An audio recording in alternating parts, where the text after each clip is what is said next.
All right, everybody, welcome out to the Logroom Guys Craft Beer Show. It is Tuesday, June the 9th, 2026. Jersey Johnny coming at you. And with me, as always, is the entire world. Look at that, folks. Spinning on its axis. The right way, too. The correct way. Not backwards. Got the whole world in my hands, John. He's got the whole world in his hands. Yes. Today, Mr. Beer Samurai has the whole world in his hands. And, you were spinning it the right way. So that's the important part. I don't need Neil deGrasse Tyson telling me I've done it the wrong way like he did to Jon Stewart. Jon Stewart was actually on the air for, I think, 3 seasons until Neil deGrasse Tyson came on and went, yeah, your globe spinning the wrong way. But no, we're kind of bugging out at work. We're going to have a renovation, so I had to bring the globe that I use to teach everyone geography at work. But geez, Dave, why can't we get it from Italy to Korea by ocean in 2 days? Okay, you see this thing called Africa? It's big. People got to go around it. You got to go around it. So it makes it very stressful. It's like I've got the weight of the world on my shoulders. You can do so many jokes. So many. I can't say jokes, puns. So many puns. Puns. They're mostly puns. It's like mostly puns. If we weren't like remote, things would be different because if I could, I'd give you the world. You give me the world. Thank you. I appreciate it. Thank you. All right. So that's 3 puns, 3 world puns, 3 globe puns. Oh, you know what I completely forgot about? What did you forget? My glassware is still in the kitchen. Well, you could just drink straight out of the can. I could do that. You don't have any glassware there? Well, there's a lot here, but it's not been rinsed out, so it's not, all dusty and shit. I got you. Well, you just blow the dust. I'm kidding. Go get your glassware. I'll be right there. I'm gonna you in for a second. I'm gonna disable the camera for a brief second. Be right back. All right. He's disabling the camera because he doesn't want you to see what he's wearing or not wearing on the bottom. So there you go. In any event, folks, tonight is not just the 2 of us show, as you might have guessed or you might have thought if you looked at the Facebook. If you look at the Facebook post, it's coming back. It's loud in there. Our guest will be along post haste. He's very loud. He should have muted, not paused the camera. Actually, that would have been better. You probably should have muted. Yeah, you should have muted, not paused the camera. I said you shut up the camera because you didn't want people to see what you were wearing or not wearing on the bottom. Yeah, kind of not wearing is probably more accurate. There you go. But now that I got my glassware, I want to pour my fucking beer. There you go. So we're gonna pour the first beer, and then we'll go on from there. Yeah. Sounds good. So glug, glug, glug. Glug, glug, glug. These things are so hard to pour into. These glasses? Stanga. Oh, you're pouring into a Stanga. Well, I'm starting off with a Kolsch, so look at that. It is Stanga. And like most of the rest of the American beer world, I for the longest time referred to it as a Stange. Stange. Until I learned a little German and realized, no, it's Stanga. It is indeed Stanga. So my Kolsch will be a Schnitt pour. See, it's not a beautiful Schnitt pour right there. That is a beautiful Schnitt pour. At least it's not a Miklo. Well, I mean, a little bit more would have been a Miklo. Yep. The only thing is right now, because of all the foam, you can't see the logo on here. Can you see? I can't get it to the point where it says Carl. Oh, is that the glass from Austin? Yep. St. Elmo's Brewing. St. Elmo's Brewing in Austin, Texas. You were live from there. I was live from there until the laptop died. Well, the laptop did. The laptop died because somebody unplugged it.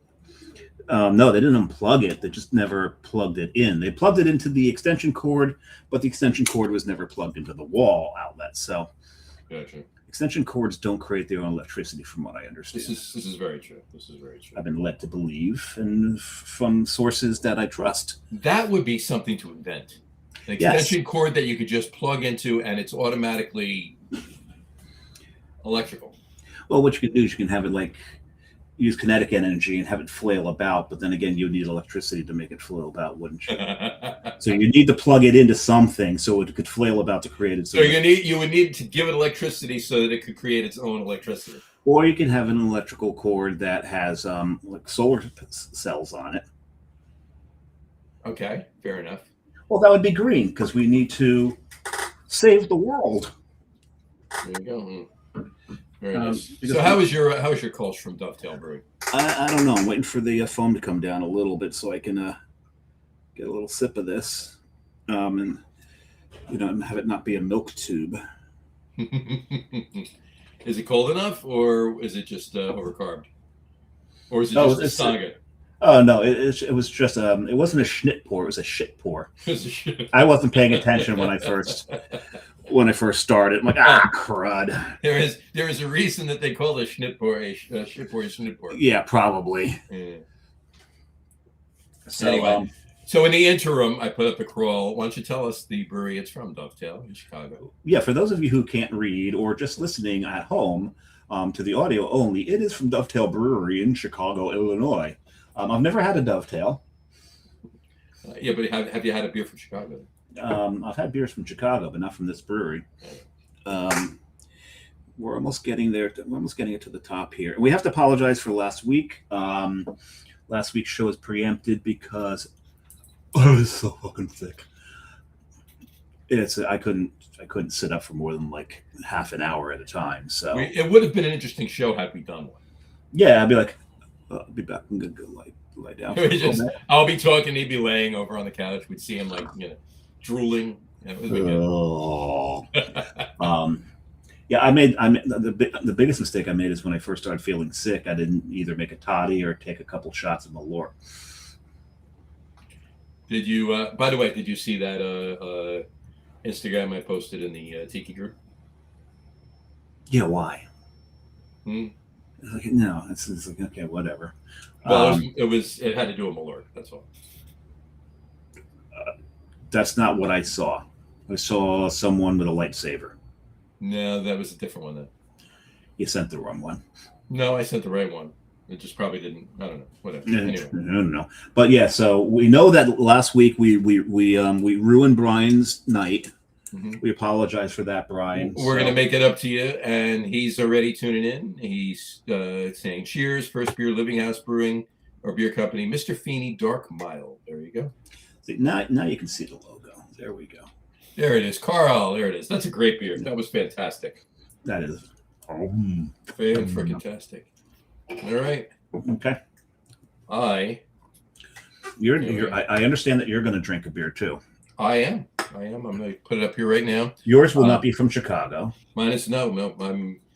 I'm staying close to home tonight. I got a theme going here. No, you are at home tonight. Well, no. Oh, you mean with the beer? Okay, never mind. So this first one is a Zwickel beer. Zwickel? Yeah, from Pallet Brewing in Maplewood, New Jersey. That's a fantastic fucking beer, by the way. It is Dune. Amazing. And there it is. Right there. I love the color. Just remember, fear is the mind killer. It is. Look at the color of that. That's fantastic.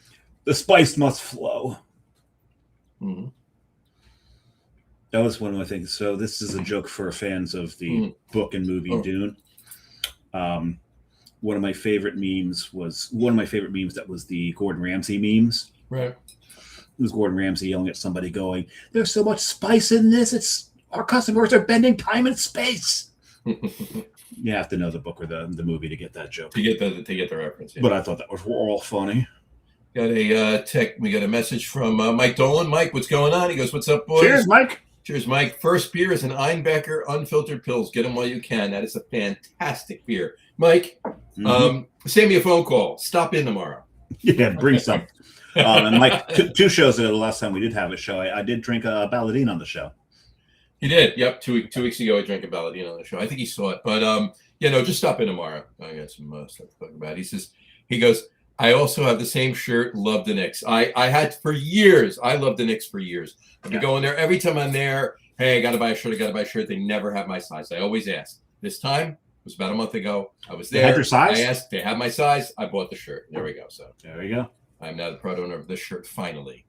Fine. And Steve Nancaro, Martin House. He's drinking a Martin House St. Rita Margarita inspired sour with peach. That tracks. Steve. That's what they do. Cheers, Steve.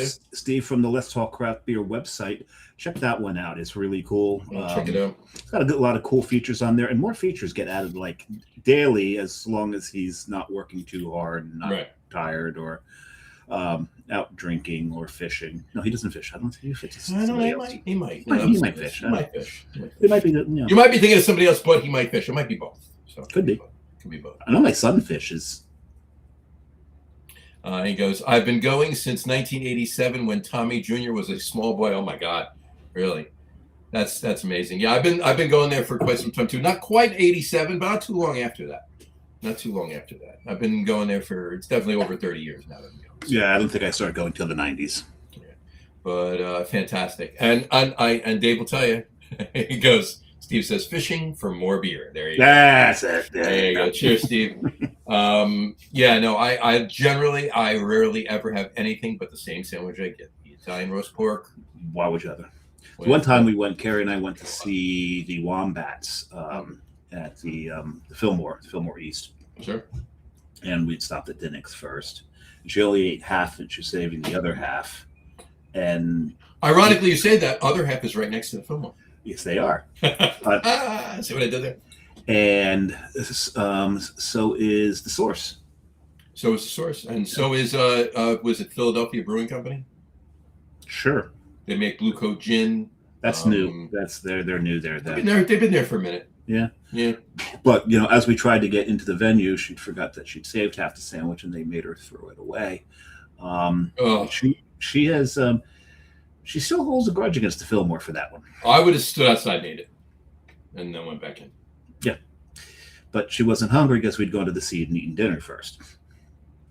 It was like the Seed had been only open for like a couple of weeks at that point. So everything they had in the menu, they didn't have in the menu. They're already out of everything. But they've found their stride now.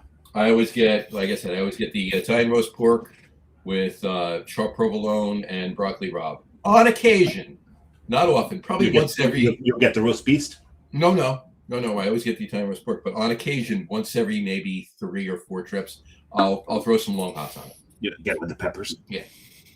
There you go. So, and then, by the way, it's a new sandwich at Human Robot at Pose is that one. Is Italian roast pork, sharp provolone, broccoli rabe, and long hots. See, that's always the problem. We go to Philly because we like to go to Human Robot when on our way to Philly or on our way back from Philly, and it's like where do you eat? Sandwich. Right? Where are you going to eat? So hopefully you can time it so you can have lunch at one place and then have dinner at the other place and get both. It's Jess and I have done both, right? We've either gone lunch at Dinnick's and a dinner at Pose or vice versa, or we've split a sandwich at Dinnick's and then split a sandwich at Pose. Yeah, that's not a bad idea, because there's also there's some good like beef sandwiches in Philly too that. There's a lot of good food in Philly, as there is in a lot of places. Yep. As there is in the city that you're repping the shirt from, Grist House in Pittsburgh. Pittsburgh's got some damn good food. And they've also got some awful food. There's awful food everywhere, right? So. There is, but it's a standout in Philly at times. What's the brewery? Because they've got a great sandwich shop in it. They're not too far from Grist House, actually. They're in the same town. We had them on the show. Yeah, starts with an S.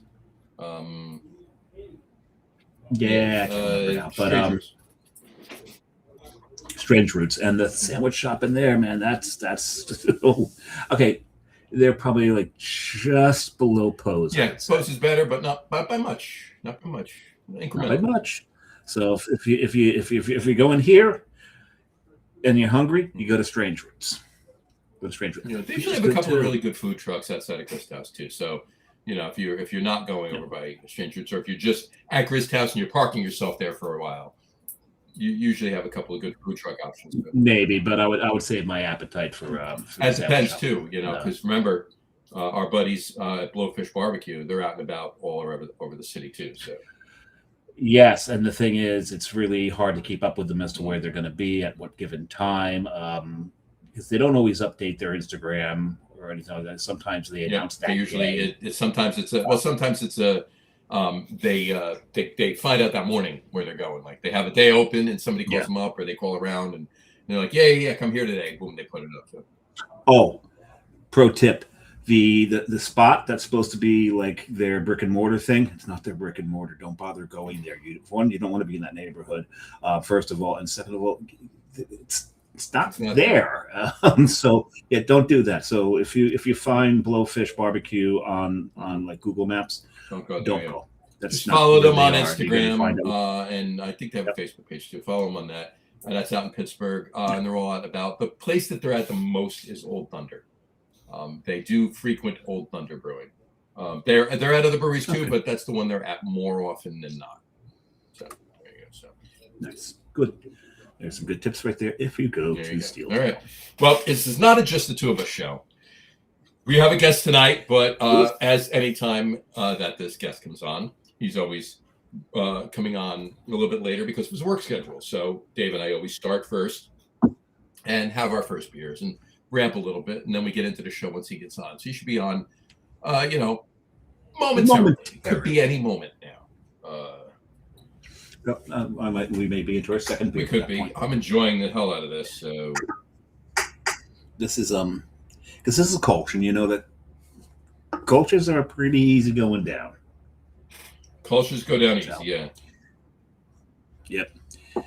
So we'll see. I don't think this is going to last much longer. I'm not certain that the next one's going to last all that long either, because it's another easy drinker.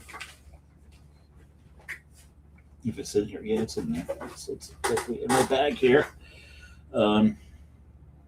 Very easy drinker. So we'll see. I may have to go to a full beer tonight. Well, on for some housekeeping, if you will.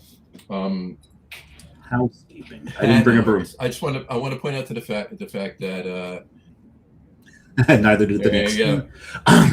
Sorry, Knicks fans. Cut it out. I'm rooting for him, but I'm not gonna be a bandwagon fan because I just. Hi, Vanessa. How are you, Vanessa? Nice to see you. Vanessa Rod will be on in just a few moments. So, you may know you may know him. You may know the guest. Yeah. Anyways, so we no, seriously though, housekeeping. We apologize again for last week's missing show, if you will. And it occurred to me as I was putting the show up today, we've missed in the last 16 weeks, we've missed 5 shows. And well, no, for very good reasons. That's right. One, you were on vacation with your daughter. 2, I was at CBC and we were going to do a show, but you didn't go, and you couldn't get, and it didn't matter if it had gone. And we couldn't have done the show because we couldn't get any service inside the convention center. Yep. The week after that, I was on vacation for my birthday.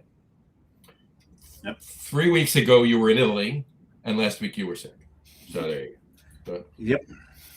And I kind of there you go. I kind of wish I was in Italy with you. How's that?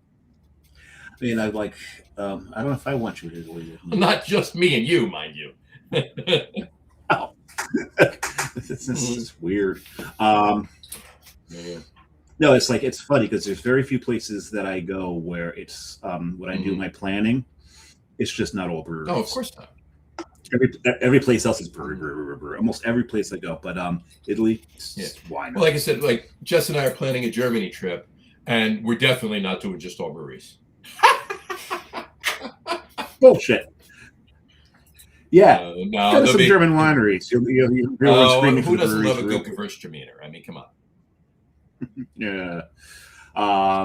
Me. No. We'll be doing plenty of other things in Germany. Plenty of food. There'll be plenty of breweries.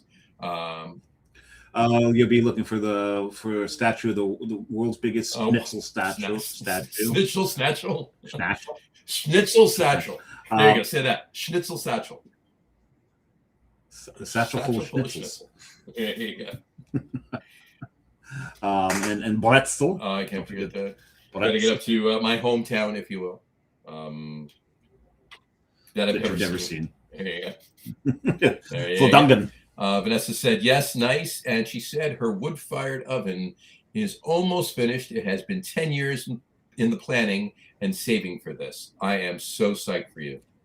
That's awesome. There you go. And Brian Boat just said, starting to plan trips for the new motorhome. A friend mentioned them going to Rehoboth Beach, them hotel, us motorhome. Told him I may know a brewery in the area. Yeah, I may know one.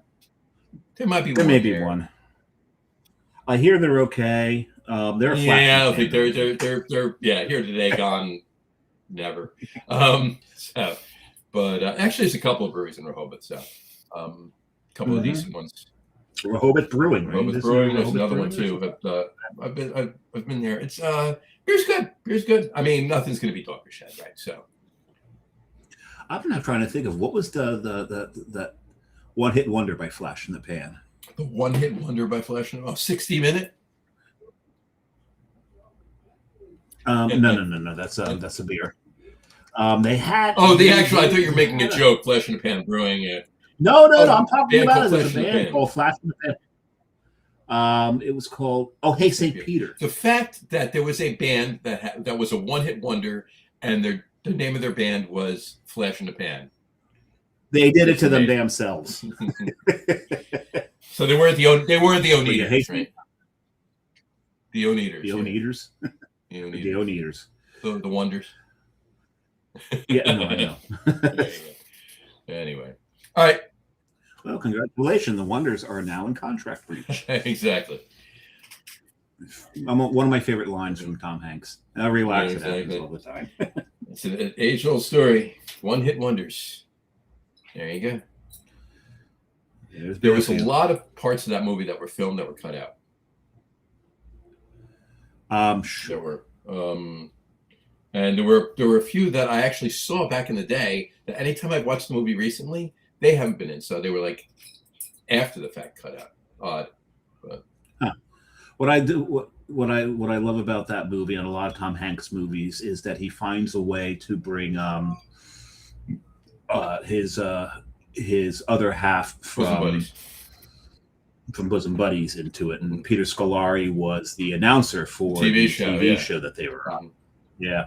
So he's in a lot of the Tom Hanks films. And sometimes you have to look for him. You've got to, and sometimes he's front and center, like he was in No More. God rest his soul. Yes, but Peter has left us. But he's crossed the rainbow bridge. Although that's Pets, right? It's what you want it to be. He's kind of Tom Hanks. Yeah. Oh, you could be going to one of Peter Scolari's best roles. I mean, who doesn't love Bosom Buddies, right? But post Bosom Buddies was Newhart. It was fantastic.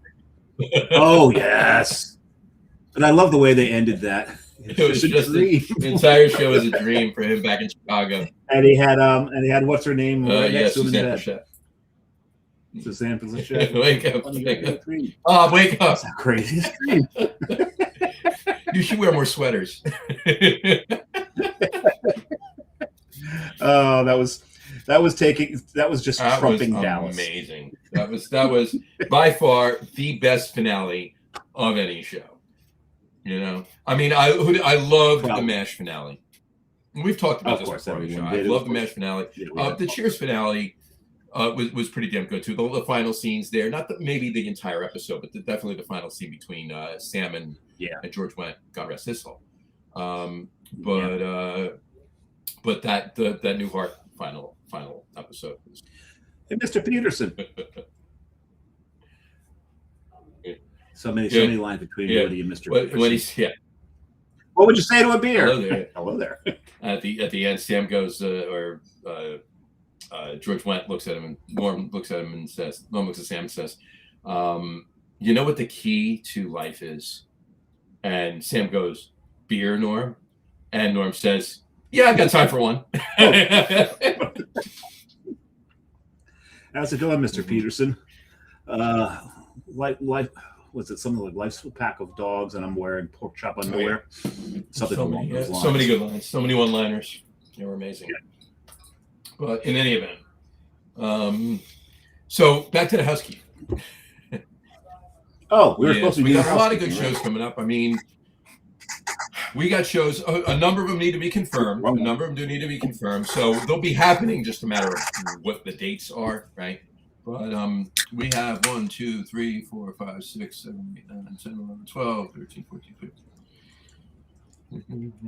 This is the part where we learn that John can actually count without. We have enough shows right now with the standard ones we do. Like next month, we'll be doing our annual Christmas in July show with John Saradomsky and Tom, and then we'll be doing, obviously, in September, we'll be doing our football kickoff with Mr. Brian Boak. Mr. Brian Boak. You might have I've met that guy. There you go. As long as he's not on some incredible vacation in his brand new motorhome, which, by the way, we have a picture of. Hey, you can do it from the friggin' motorhome. Right here. Here he is with his brand new motorhome. There it is. And is his Copper Trail Brewing Company, not to be from Minnesota, not to be confused with Coppertail, out of I think that's Point Beach, Florida. Yes. Coppertail. Mm-hmm. Yeah. And then and then of course, right around the corner from Nova. Right around the corner from Nova, who has been on the show. Yep. Not too far away from Coastal. Darren. That's our buddy Darren. Not too far away from Coastal Karma Brewing as well. Yeah, I haven't been there because they were new. And then, of course, Dave's favorite show of the year, the annual Pumpkin Show with Stardomsky. Shut up. But Brian's right. It is milk bone underwear. It's milk bone underwear. Yeah, he's right. Milk bone underwear, not pork chop underwear. It's milk bone underwear. And he's like, and he says, I will have Starlink so I can join from anywhere. Thank you so much.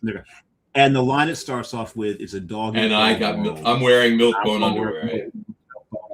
That's the way it goes. Now we got it right. We got it right. So speaking of settled, I'm going to drink this next. Very nice. So we're doing. So this is not too far from you. Not too far from you, Vanessa. And Mike, are you still on the show? David. Because this might have something to do with Mike. Well, no, because he sells that beer. I know. OEC Brewing. Is his father? Is like someone in his family? No, nobody in his family. He just works for him. He's the salesman extraordinaire for the area. Oh my God! It's fantastic, isn't it? It's delicious, isn't it? It's really good, isn't it? Holy! I have never had this much of a chocolate throw out of a mild like this one. What did they do? Milk kisses it at the What's the do you while you're drinking that beer, maybe you can like convert some of that amazing energy out of that beer into this knowledge. But what does OEC stand for again? It's Ordinum. Ordinum. And it's like hold on. I know what the E stands for. It's like eclecticism or something along those lines. Eccentricities, yes. And then C stands for cobblestone. Yes. Cantores. No. Cactores. What'd you say? Is that like the not clitoris. Is it there's a cactores? Cactores. Ordinum eccentrici cactores. So. That was close with eccentricity. Oh yeah, eccentric order of Cactoris. So Cactors. Something like that. I don't know. But we're gonna look. We've had OEC on the show in the form of Mike. Mike's been on the show. Maybe Mike can set us up with Mr. What that all stands for, and get the guys from OEC and Be United for that matter to come on the show with him, and we can have one big round table. But if we're gonna have a round table, we got to have the Brewers Roundtable host, and that is Brian Boak, and he'll be on the show in a couple months. I don't know where I'd put the table though. I have no room. But Mike is still on, he said, and Vanessa is listening, splaying Sudoku. Mildly suggestive. Okay, not sure. Okay. But she's on a winning streak. So on a winning streak, no guessing. There you go. And then Mike also said, Dapple is our interpretation interpretation of a Well, how strong was your first not beer? bad. It's what I had before. That's the question. But Dapple is our interpretation of a British dark mild. Oh, the Michters do look Michters a do little look lower, right? over there. British dark mild. We brew Dapple with a classic simple infusion mash using Maris cider, pale ale, and crystal malts, and along with a touch of roasted barley. The roasted barley and I think the Maris cider. It's literally made up. He says it's literally made up Latin. Order of eccentric brewers. So it's pig Latin. And he goes, and you swine. But order of eccentric boilers, not brewers, because he said boilers, not brewers. He said, and then Vanessa said, "I am up in Windsor Locks, playing." LOL. All right, we're clever. There we go. Windsor Locks. How close is that to? Okay, what? I can't remember what town. OEC's in Oxford. Oxford, Connecticut, not Oxford, England, or Oxford, Mississippi, for you Ole Miss fans. And the thing is, this is Oxford, Connecticut is not where the comma comes from. And she is, Jesus Christ, we're almost as close to OEC as she is. She's got a good hour away from that. And she's up well north of Hartford. You're almost as close to OEC as she is. I'm not. Yes. I stand corrected. Actually, I sit corrected. I sit corrected. She's a lot closer to Treehouse. She is closer to Treehouse. There you go. Speaking of Treehouse, I got to get up there. What for? Oh. Good reason. Probably get you some, I'm sure, at that point. Yeah. We'll see. I'll have to look at what they have. Well, it depends on when I go. Bradley International Airport is next door, she said. Bradley International Export. That's right next to the New England Air Museum. And there you go. All right. I'm really enjoying this. By the way, quick aside, I just want to let everybody know. You know the story, bless you. You know the story. Hold on.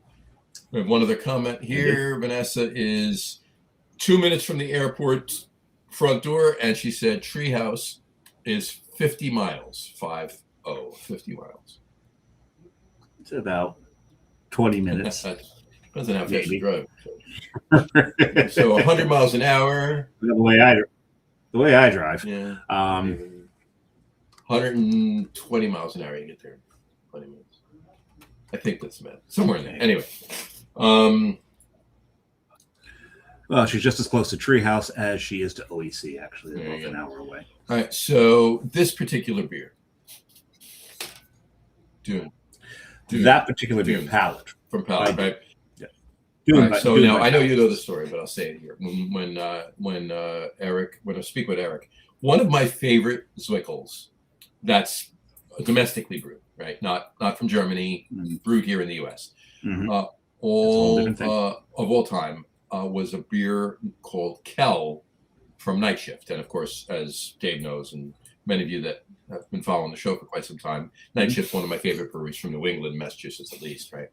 I've heard. So Kell, a fantastic Zwickel, for me, became the measuring stick to any other U.S. brewed Zwickels. Anyway, when I tasted Dune last year when Palate first opened up, it came so damn close. And now, mind you, I haven't had Kell in probably, I don't know, 2 years was the last time I had it, maybe 3, somewhere in there. We found out there was a reason. The owner of Palate, Eric, used to brew at Night Shift, and Kell was his recipe. And Dune is Kell. So there you go. Homage. With the exception of the obviously difference in the water, you know. Yep. You got to get the Palate. Parking's not easy. I'll tell you that right now. But it's, no matter where you wind up parking, it's worth the walk. Yeah, and it's not a far walk. There's just plenty of local local side streets, residential side streets, and it's all parking. There's no no, don't park here or anything like that. So. Well, because it's a lot of business. They're opening. A lot of the businesses are closed. So You know, it's a good thing. And there's supposed to be a really good pizza place just down the road from them. Not across the street and like maybe 50 feet. Yeah. Back up the road. Yeah, amazing. So, get there. And we gotta get over there. Dave and I gotta get there. It's one brewery that he and I have not been together. There's been many breweries we've not been together. We've not been. I said that was one. I didn't say that was the one. I said that was one. Actually, we've not been together. We've not been together. I said it was one. It was one brewery that we have. We weren't at saying not the one brewery that we have not. Citizen 33. We were not together. I was there with my son. Well, we've been to many New Jersey breweries together. That was one of the New Jersey breweries that we have not been together. This is true. There you go. See any news from Rod? Nope, not yet. It should be along.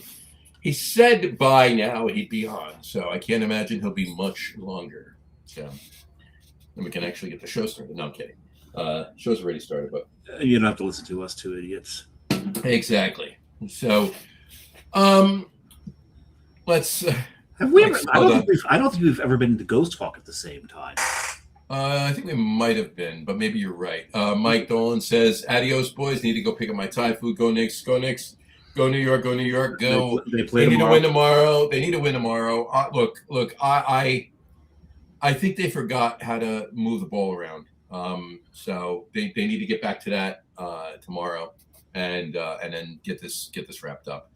So yes, go enjoy your Thai food. He said, OEC 12-year anniversary. Saturday, June 13th, new releases: Experimentalists with Peaches, Diabolus Triple X, new 9.6% Golden Ale, and Phantasma Sour. I would absolutely love to, but we got like a bunch of family stuff. I have, and also getting. Okay, here's the problem. Mm-hmm. Here's the problem, John. You would have to like skirt west quite a bit to get there because. There's no way. I'd have to go into Pennsylvania and then through upstate New York to get there because there's no way I'm going anywhere near East Rutherford this Saturday. Because it is Brazil, Senegal, I believe, kicking off the World Cup in the Meadowlands. We've got a few things to do, and there's something we need to go to West Orange, and it's going to take forever to get there because of what's going on in the stadium. There you go. Rod is joining. I'm here. Can you hear me? I can hear you, but we can't. It's weird because he's got the mute symbol up. That is weird how it did that. And it switched cameras on me or something. Let's try that. And we got Elgato. Oh, there he is. There he is. Yeah, Restream. Getting used to Restream here. You know what? It looks a lot better. Yeah, it does look a lot better. And we've been trying to get used to Restream for 2 years now, so we're and Rod, we're so jealous of you that you get to still use StreamYard. So. I don't know how that's working out, but it does. So I'm not going to complain. I love it when you're on the show. It means the world to me. Oh, that's straight from the heart. That's the fifth. That's the fifth. That's the fifth. That's the fifth globe pun. There you go. I brought my globe home from work because we're going to a temporary space for a little while they renovate our floor. But we're actually going to be operating off of tables in Italy. Oh, that'd be amazing. If so, I wouldn't be working from home all summer like I am going to now. It's a smallish office that we're using in Hudson Yards. Hudson Yards, oh my God, that's not even anywhere near where your office is.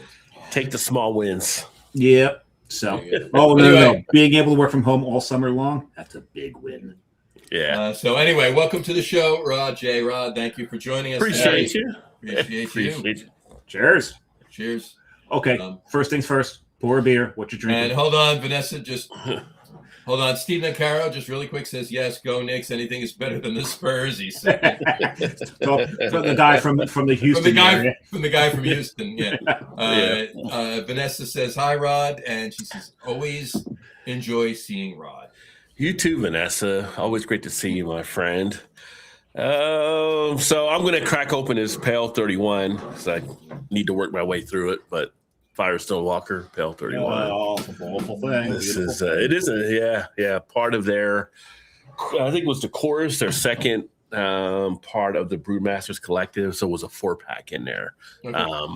Nice. So I think they might be putting this back in store, but they brought it back. I guess it hadn't been out for a while, but they brought it back for the 30th anniversary year, and it's a blend of 85% the Mission Street Pale and then 15% of the Union Jack. So They nice. They do love to blend, don't they? Yeah. They're nothing. They're nothing if not good blenders. So that's As they are. They're like the Oasters of the brewing world. I wish I could have went out for the invitational because they had a bunch of people out there. There's a few YouTubers I saw they're out there as well, and just no time in the schedule. And then coming up the extra funds to shoot out to California is no easy feat sometimes either. No. Well, with your schedule the way it's been, upset that I missed you in Philly this year too. So that was I was set to go. You're upset. At least my mom was real upset that I wasn't coming home. So it's like new position, new stuff happening, just didn't fit in. New T-shirt here. You ever been to this place? There you go. I have not. No. You've never eaten at the Knicks? No. What part of Jersey is it in? No, it's in Reading Market in Philly. Okay. Oh, it's in Philly side. Okay. Yeah. No, I haven't been to that one. But I do plan. I need to find out where it is next year because I do plan to actually be there. So. That's a good question. And actually, I didn't realize it before. I did it before when I went to the one in Indy, but I may try to see if I can get some crew to help out because I guess I can get 4 media passes when I go. And I only did the one last time, so maybe encourage some other people to come out, shoot some video, and that can definitely happen. Well, I'll tell you what. I did know that. I don't know why I just looked because I knew that already. Next year is in San Antonio, Texas. Oh, wow. Okay. And it's early, too. It's April 5th through April 7th. It's early. So there you go, Steve. Yeah. It could be home of the possible NBA champions. Well, the NBA's doing the NBA's doing everything they can to try to make that possible. So I'm like, the refs are doing all they can to help the sport. Yeah, I mean, Wemby is getting away with murder. Well, what they're doing, these refs should be in eighth grade games. 8th grade. They're just terrible. They're making sure it goes to 7 so they can get their TV money. Come on, Wemby is getting away with murder. He ran through Brunson yesterday. He ran right through them and nothing. Yeah. Oh, it was a common foul. Yeah, okay. I got no blood either way. I mean, if the Knicks win, it'd be great to see them finally get that title again. San Antonio does it. It could be the start of a new run out of the West. But I just want the refs to call the game like it's actually happening. So terrible. The 3 of us were in early grammar school the last time the Knicks won 73, right? 73, yeah. Hell, I wasn't even at preschool yet. I was 3 and a half, maybe. John, you weren't in grammar school. You were in. I was in kindergarten. You're kindergarten. Yeah, you was on the big wheel. Oh, I missed you. Dave's got us covered. Dave's got us beat. He was in 2nd grade. He was a big 2nd grader. I was in first grade. First grade? Yeah. I was in first grade. Well, see, Dave had a green machine, so he was older. There you go. No. With the 2 wheels, the 2 handles like this. Right? No, I didn't have that. I had a Schwinn orange crate. Remember those things that had that spring on the front that was supposed to be a shock? It didn't do shit. It didn't do anything. But I missed my big wheel. Yeah, because Gen X, we big wheel, you ramp that over your friends. Oh yeah. Always landed on the second one because you couldn't get much air on a big wheel. Yeah. When I was in, I guess it was preschool, right, pre-K, whatever. But I remember being a little kid there, and it was we had like a limited amount of big wheels that were there, right? So you had to be the quickest, which I was one of the quicker kids. So it was like 5 or 6 of us. We always got our big wheel. It was just like, it was almost like a big wheel gang. And I remember one time they had the parent teacher type thing there. We coming in and pulling the brake and screeching across the floor. Parents were not as happy, but it was fun. It was exciting. So you had the brake.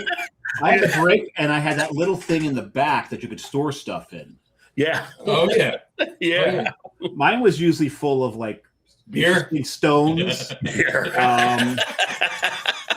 The occasional grandparents started him young. the occasional roadkill From the crick. from the crick. Yeah, Okay. I love it. no, This was in Wall, right? This was in me. yeah at that time. Oh, You were in- Bricktown. I was in Bricktown. I was in Bricktown. Nice. Not a lot of hills in Bricktown. Bricktown. Brick. A lot of people don't know. Brick right next to Wall. Brick Wall. It's just they go together. You got Brielle between them. No, you got the Manasquan River between them and the Meteticonk River between them. So No, it's the Manasquan. You were right the first time. well, Meteticonk comes up the other side of Brick. Meteticonk goes through the middle of Brick, yeah, and then you got the Toms River on the other side. Right. Between Brick and Toms River. So you could put up a stadium called Three Rivers. Right? You could. You could. Why would you? I don't know. Three Rivers, Riverfront. Yeah. There you go. Yeah. Same company. Vanessa said San Antonio was fun. Steve Nancaro says, no, can't be saying that out loud. Call him the champions. Yeah. He's from Houston. You don't want to began my U.S. Air Force career in San Antonio, Vanessa said. She said in 73, she was 12. So. I think all Air Force started their career there. That's where what you call it training is. Basic training is in San Antonio. There you go. I was there once. I was down on the Riverwalk. We did a taqueria. I thought you were going to say down on the River Kwai. I thought that's what you were going to say. Yeah, we built this huge bridge and then blew the fuck out of the thing. And then went and took on Darth Vader. There you go. Well, that's a different thing. But no, we did the taqueria crawl, and San Antonio is a damn good place to do a taqueria crawl. I tell you. Yeah, there's some you great know what? tacos there. And if you're going to go to San Antonio next April for CBC, just be prepared to, console the Spurs for not winning the finals. There you go. So you're saying wear all Knicks gear. Probably not a good idea. Yeah. I'll tell you one thing. I was in it's about 3 weeks ago. I was in Milan, and while I was in Milan, we were in the center of Milan, where the big church is. They call it the Duomo Cathedral. Mm-hmm. And while we were there, Inter Milan, the soccer team in Milan, won their championship. Doesn't Mike Piazza own that? Mike Piazza. Inter Milan? I thought he owned Inter Milan, didn't he? Seriously, I'm not even kidding. Doesn't he? It's very possible, but they clinched their championship while we were there, and I knew we need to get the hell out of the center of town because Italian soccer fans are crazy.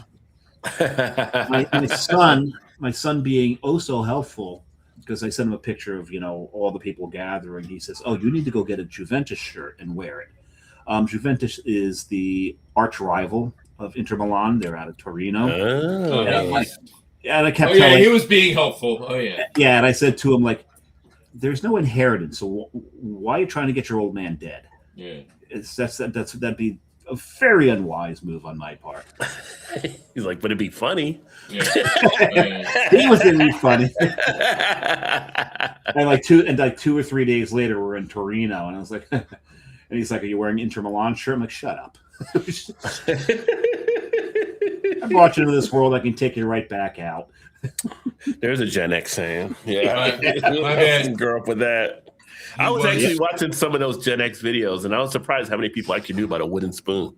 I thought it was just like a few houses with me and a couple friends, but the wooden spoon was pretty popular as an apparatus. It's one of my favorite games because I usually stay quiet until everyone else is gone. They talk about the wooden spoon. They talk about the belt. Yeah. And then they look at me like, "What about you?" I'm like, "You remember Hot Wheels?" Oh, not the tracks. Not the tracks. My mom would whip me with the tracks. And they left this like people find wealth, right? And it's like, so to injury, you've got the insult of being beaten with your own toy. Yeah. Yeah. So was it worse to get beaten with your own toy, or where your grandmother told you out to pick a switch? You had to pick your own device to get whipped by. Yeah. That's more psychological warfare than grandma's did. That's a rough call right there. Were you the NAM? No, it's kind of like Ghostbusters when Gozer says, "Choose and perish." Yeah. Same difference. I swear, it just popped in there. What'd you do, Ray? What did you do? What did you do, Ray? Such a childhood. I never thought it could ever hurt me. Yeah. We used to roast Stay Puft marshmallows by the lake and the campfire at Camp Wakanda. It's the Stay Puft Marshmallow Man. Okay. He's a sailor. He's in town. Let's get him laid. Get him laid. I was wrong, by the way. Mike Piazza used to. He doesn't own anymore. He used to own. Used to be an owner of AC Reggiana. So. Okay. Did him and Lasorda own something together at one point? That may have been it. I don't know. Well, Sorda's is. I think AC Reggiana has won as many championships as Piazza. Probably. Let's talk craft beer. You are not lying. If you did come back with something that was not worthy, she had to go get it. Brian, look, hey, we were in grammar school. Brian was in junior high. Brian was in 8th grade. So there you go. And Brian says his mom had a wooden spoon. That was her. The wooden spoon. Wooden spoon. But that wooden spoon salesman must have made some money back in the day. Oh my God! I think more wooden spoons were sold as torture devices than they were as stirring devices. Yeah, probably. The thing is, though, to our Hispanic followers here, come on, talk about the shoes. Talk about the shoes. And your abuela's aim with that damn thing, man. You could be running around and zigzagging and still getting the back of the head. They get hit in the back of the head. Vanessa said she was in the barracks. I'm sorry, go ahead. No, go ahead. Say it. I was going to say it just wasn't just a Latino. Eddie Murphy told us that. And delirious, right? Yeah. Sorry, go ahead. And I was talking about this at work. God, it may have been today, and someone of Asian descent said, shoes are one thing, but our grandparents would toss slippers at us with deadly force. Footwear is apparently a very popular child correction device across the globe. This is true. And then Vanessa just said she was in the barracks at Lackland, was closest to the gate. She thinks barracks were on the 4th floor. All right.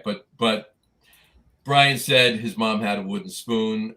Steve said, and you better not bring the smallest stick either. She had hers waiting. And Vanessa said 2x4, the true 2x4 before the current dimensional lumber. Oh yeah. The 2x4s now are about a 1 3/4 by about 3.5. Right.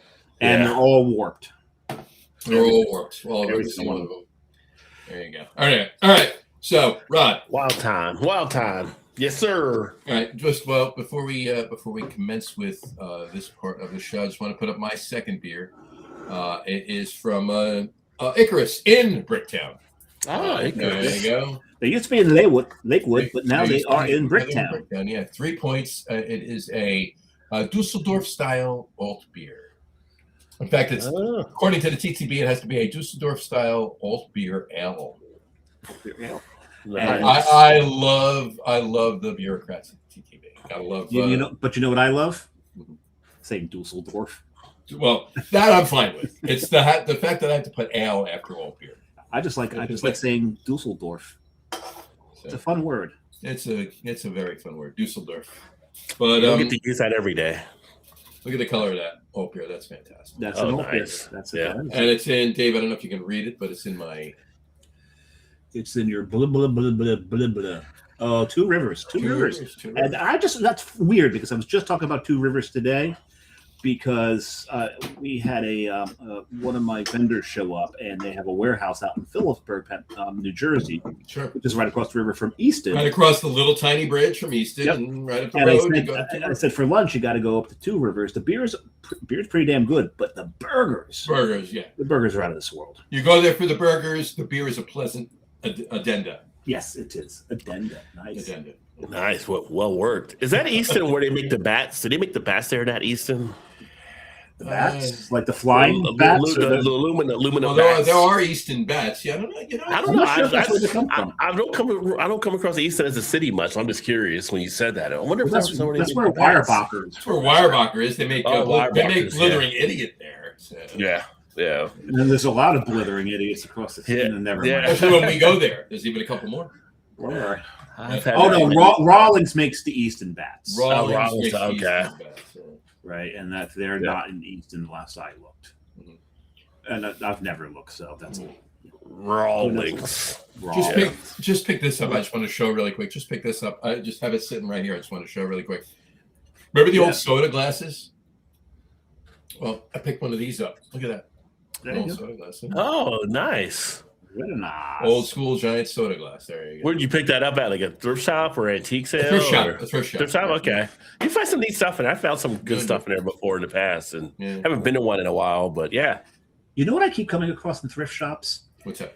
Those things that rotate that you hang your spirits bottles in that you can just with the little, With the little thing to pull down? dispenser. Yeah. Dispenser. Yeah. Like holds like 6 of them or something. It's almost like there was like a run on them a certain amount of years ago, and everybody's just kind of like cleaning out their basements and getting rid of them at the same time. Exactly. I don't know what to do with it because I've got no place to put it. So it wouldn't do me any good. It's still kind of cool to see those things out in the wild. Absolutely.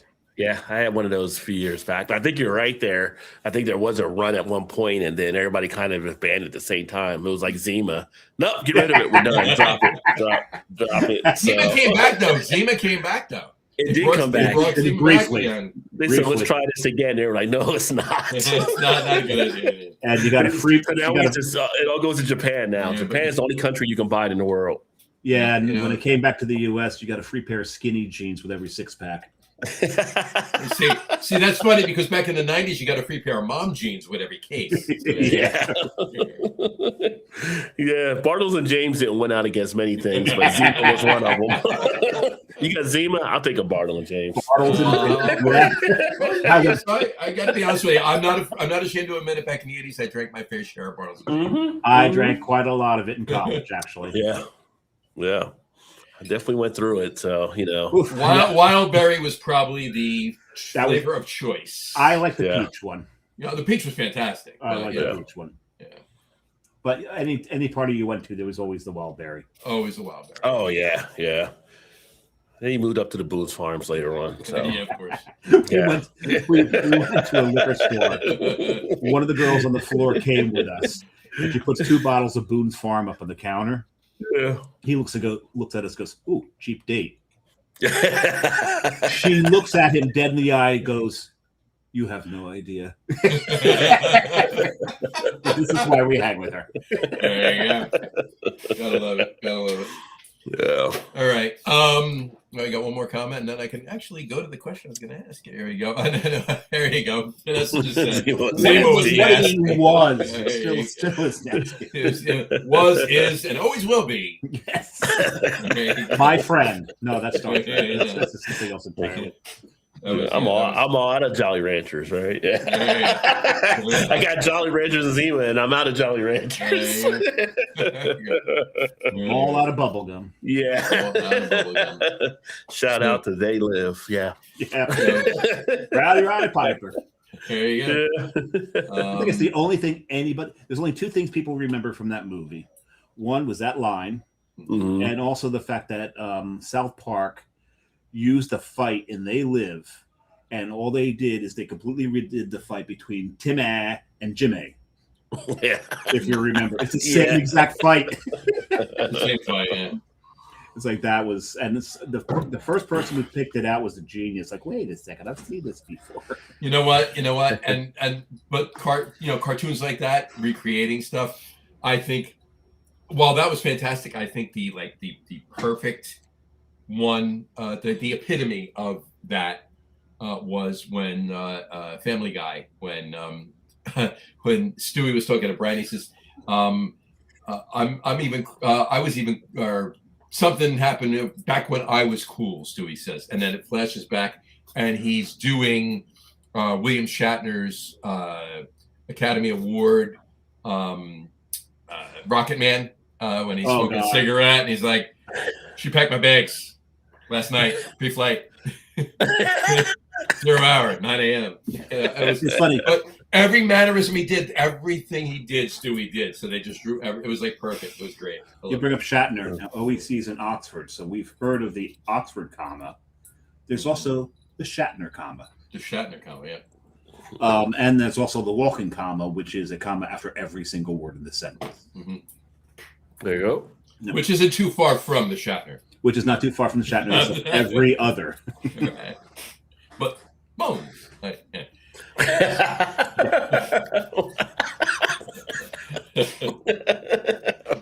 Oh yeah. Yeah.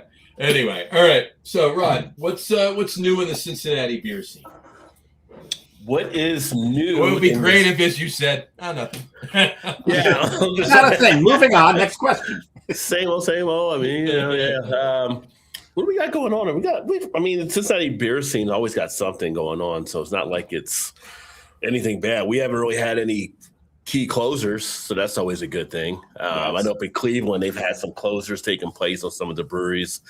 I got invited from one of my media contacts this Saturday. I'm going down to Sam Adams Cincinnati Tap Room, where they're having a tattoo contest.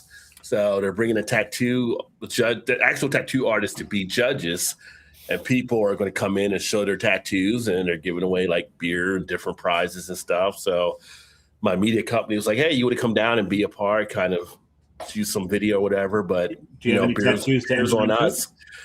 My two, I got to be touched up still. I got like a panther on each arm, but they're like run down at this point. Not total. You can still see them, but they got to definitely have work on it. But I might find a new tattoo artist when I'm down there. But I'm like, yeah, I'll come down there. It's kind of interesting. So not a beer pairing a lot of people think of, but tattoos and beer. So that happens in this area a lot, actually. Yeah. Oh, okay. Well, Cincinnati's catching up maybe. And then Sam Adams has they sold out last weekend, but they're getting restocked up. But they have the 1776 collection here. Nice. You have to you have to get in Boston, or you have to go online, which they've sold out online on stuff. But it's the 4 like presidential type things. One of them was a hard root beer. I don't know if you guys seen it out there or not, but they're planning to have more in, so they're going to hold a thing there for me to pick up, hopefully. And that's cool. that'll be pretty cool. But just a lot of good stuff. I got to get to a few more of the breweries around here, but we're getting a lot of stuff happening. Third Eye's been blowing up like crazy. Third Eye in Sharonville, which is part of Cincinnati.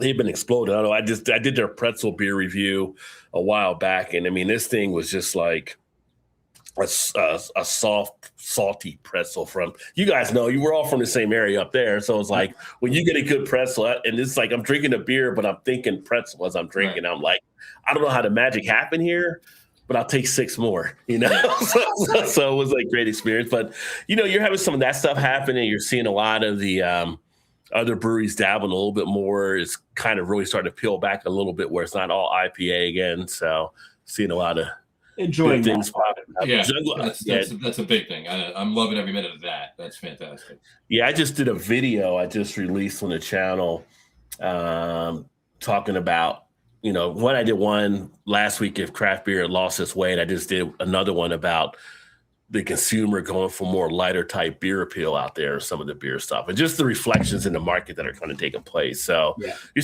seeing that come to fruition. But getting those light, crisp type lagers, I've been running some different questions and polls on the channel that people have definitely been engaged in, and it's kind of like you're seeing that. So if you're a brewery, you're seeing that people want these lighter type beers. You got to take it in the note. People want these NA type things. People want different things, and what it's not just I want to make IPA, let's go sell it type thing. The market is dwindling in that area, right? So you have to be able to actually meet the people where they are. This is what I usually tell with breweries. So Cincinnati's been fortunate. I mean, like I said, no lack of beer options, which is great. Very true. That's fantastic. Yeah. It's always a good thing. Chuck Triplett just commented, "Hey Chuck, thanks for tuning in." Hey Chuck. Stopped by Hofbrau in Newport recently. Last time was 2003. Helles was good. Yeah. Nice. That Hofbrau was the first Hofbrau in the U.S. Yeah, it was. Because they actually have ties to the Hofbrau back in Germany, and they were able to get that open. Now you see them in a couple other states and stuff where they have them out there, but that was the first one. And you still go in there, they still do the singing, they still do the chicken dance, they still do great beer. You still see women carrying, like, I don't even know how many glasses they're carrying. I'm just my God. And still do the Ziggy Zaki. It's like, but I still look at it, just like, I wonder, like, how large are their hands? I mean, because you look at some of these women. Yeah, that's what you There's thought. no way their hands are. Their hands. and they're bringing out the roast suckling pigs, right? Yeah. A lot of them do that. I know we were at the one in New York City, which is sort of a hopbrow house. They are a hopbrow house, but they're not a hopbrow house. They're hopbrow, but they're not. That's what I just said. Yeah. But they do the monthly thing where they bring out the Pittsburgh. Yeah. Pittsburgh's so much fun. So you guys got to come down in September when it's Oktoberfest. Yeah. Right. It's not a bad idea. Maybe I'll get out there. That's the time. I mean, I gotta get down to Louisville too, so maybe I'll make it a twofer. Get out to. I'm actually going to Louisville next month. We got like a mini beer tuber get together down there. So we've got some breweries lined up to be visiting and doing some stuff with. And go to Louisville and drink beer. Wait, what? Yeah. A few of us will sneak away to get some bourbon while we're down there too, I'm sure. But yeah, it'll be a good time. Strong possibility. They got a few distilleries around town, you know. I heard they got some. They got some. They've got a dozen or two thingies going on. Well, since I took my new position at work, I go into the office like 3 days a week now. But I found out a few weeks back, which I didn't realize, there's actually a distillery like a 5-minute walk from the office that apparently you can make your own flavor type whiskey and stuff. So I need to go in there and check that out. I guess you give them parameters of what you're looking for, and I don't know how they all do it, but I'm definitely going to investigate that for sure. Check that out. Let me know about that. I'll come out there. Yeah. Hey, I'm gonna go and make a Nutella whiskey. Nutella. Oh my God, that's disgusting. Don't do that. I'm not gonna do that. You know what flavor I like my whiskey to be? Whiskey. There you go. Yeah. Like I like beer flavored beer. That's what Yes. Well, some might want to add a little extra smoke or, that's get fine more of too. a peat feel and stuff. So, I don't know. Just if it puts more cherry or something into something or more oak, I don't know. Those are the flavors that I want to play with, right? I don't want to play with all these adjuncts and everything else, right? Yeah. Except maybe maple. That one. There's no milkshake bourbon. That'll go for me. Yeah. Chuck Triplett just said Louisville was a lot of fun. Louisville's a lot of fun. I love Louisville. That's fantastic. Chuck was one of the OGs in the League of Extraordinary Beer Drinkers. I was in that before on Facebook there. Yeah. Brian's second beer, Ramstein Blonde. There we go. Nice. I was in there as Beer Samurai while that existed for a while, but it got reported as a fake account for someone who was like mad at me from one of the one of the Let's Talk Craft Beers, Steve, because I was the admin. No, it wasn't Steve. It wasn't Steve, but it was somebody. It was somebody that didn't think you were giving a certain person his due on the New Jersey Let's Talk Craft Beer page. No, well, yeah, it was not her due, but yeah, we won't get into it. Right. I said their due. I didn't specify. You went that way. I just there's a long. I kept it ambiguous. There's a long story behind it, but that was their revenge, and their revenge worked. Okay, fun. There you go. Yeah, I remember when people got into their feels over craft beer. It's like, you understand, you got your different point, but at the end of the day, it's beer. It's like, it's not that serious, Well, that was the problem with what I had done. It wasn't about beer. Have a beer and let's chat and have a good time. Come on. It wasn't about beer, and that's why I took it down, and people just rebelled against it. And like, hey, it wasn't about beer. I was like, I know one of the Canadian beer tubers a few years ago, like he made some comment about one of their breweries, and the brewery got all pissed off at him and like, you're not welcome here and you're fired. Whatever. Like, you can't fire me. I'm a freaking blogger. I'm never reading your stuff again. Boo-hoo. But people, so you're not going to please everybody. That's one thing you got to learn when you go into business and stuff, right? Yep, but some people definitely took it a lot harder than others. But I would be worried if I started something and I got no brushback. Yeah, that's worrisome. I got the ultimate revenge, though. I put Scott Wells in charge of that group. And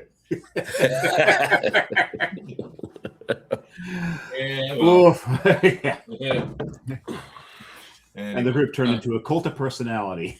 That it did. Speaking of that, you say Tom would like to have a word with you. just a couple. Yeah, just a couple. There you go. On that note, you had mentioned Cleveland closing. Working Class Brewing closed.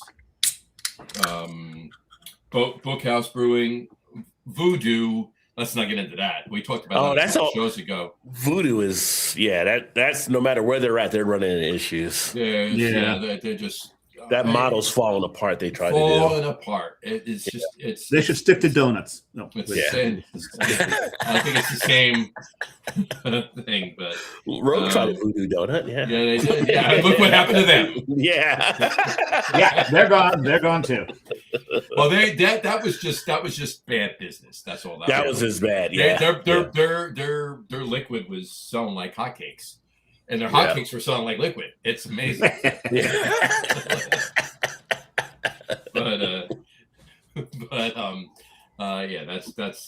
That's a sad story because John likes hotcakes because he can put maple syrup on them. This is very true. Yeah, very true. But they real maple. Oh, real maple. Oh God. Okay. Please. No, not high. I'm not putting corn syrup on my pancakes. No. That's for children. When you grow up, you get the real stuff. Yeah.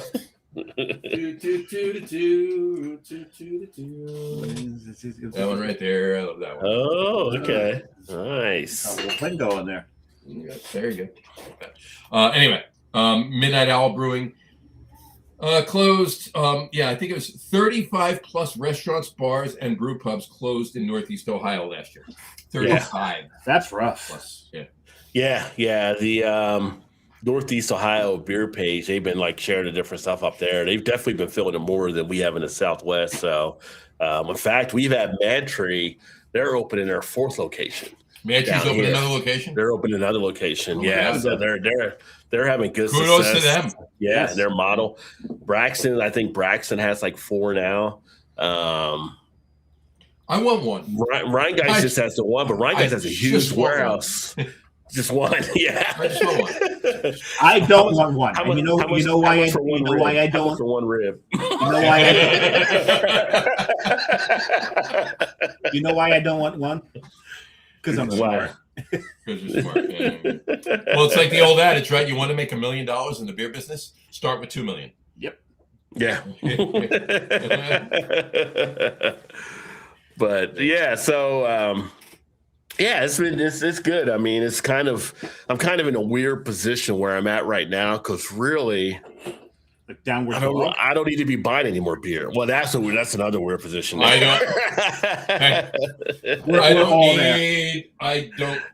don't need any more beer. I've actually I still get it. I just don't need it. Yeah, I don't buy a lot anymore because I don't have room for it. Mm-hmm. But it's funny because since the last time we spoke, I'd actually third one. Oh, there you go. That'll help you clear the inventory. What did you last time we spoke, Ed? No, the last time we spoke, I'd actually ended up buying like a mid-size fridge. Well, a little bit, probably about a little more than 3/4 size fridge or whatever to put in the basement because the 2 mini fridges I have had here in the office can't hold everything I got down there. So I got this fridge, put it in there. Well, in the basement, I've got like the big bottle, like the old school, not just 22, but some of the 25.9s. And it's like, I got this fridge thing I can put in there. Well, the shelves don't always line up because the bottles are too tall. Wait a second. Is the color that like neon lime green or diaper yellow? For the fridge? Oh, the fridge it's a white fridge. It's just a white because it happened to be on sale for. Well, he said old. You said old school. So I was thinking 1950s avocado. No, it's one of the newer. It's just not as tall as what you would usually have. So I got that, and I like start putting the stuff in there, and it's like, well, damn, the shelves won't go in enough, so I can't put all the shelves in I wanted to put in there. So I still don't have enough room. So I still got stuff in boxes. It's just like, can't win for losing here. I literally, it's, you know what? I don't drink as much as I get, right? Right. And who does? That's the problem, right? And, we sit on these things and every single one of my, I still have a ton of 750s and I got more 500s. So at least there's that, right? So they're a little smaller. So if I want to actually crack one of them and I got nobody else to share it with, now I'm not dumping more than half of the bottle. I'm only dumping a little bit of it because I'm not drinking the whole damn thing myself, especially if it's like a 14 or 15% barrel aged stout of barley wine. For me, honestly, any of those beers here, like 20 plus years ago, I'll drink the whole thing. I'm an idiot, right? Now, Yeah. right I now, can attest to that. give me 4 or 5 ounces of any of it. I mean, and I'm good. You know? I must be a blithering idiot because I still drink the whole bottle. That's the problem, though, Rod. I will drink the whole bottle, but I'm good at 4 or 5 ounces. Yeah, yeah. I could stop, but why? Right. Yeah. Every now and then, I'll do a purge. Anything that's like that, I don't think is right at that top level.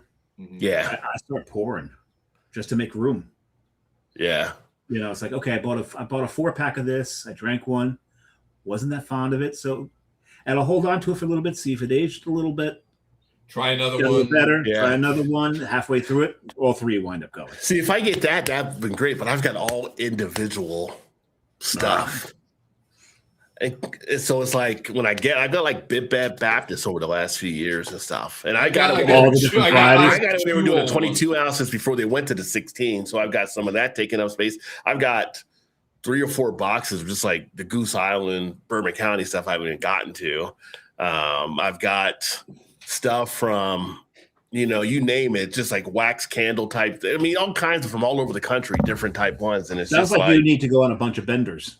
it seems that way. I mean, I could literally have private block party for my neighbors, and I'll still have beer left over. Yeah, that's what you got to do. That's what you got to do. Yeah, and that's what I've been doing. I'm like, all right, you know what? You come over this night. Don't bring anything. You bring something, you're leaving.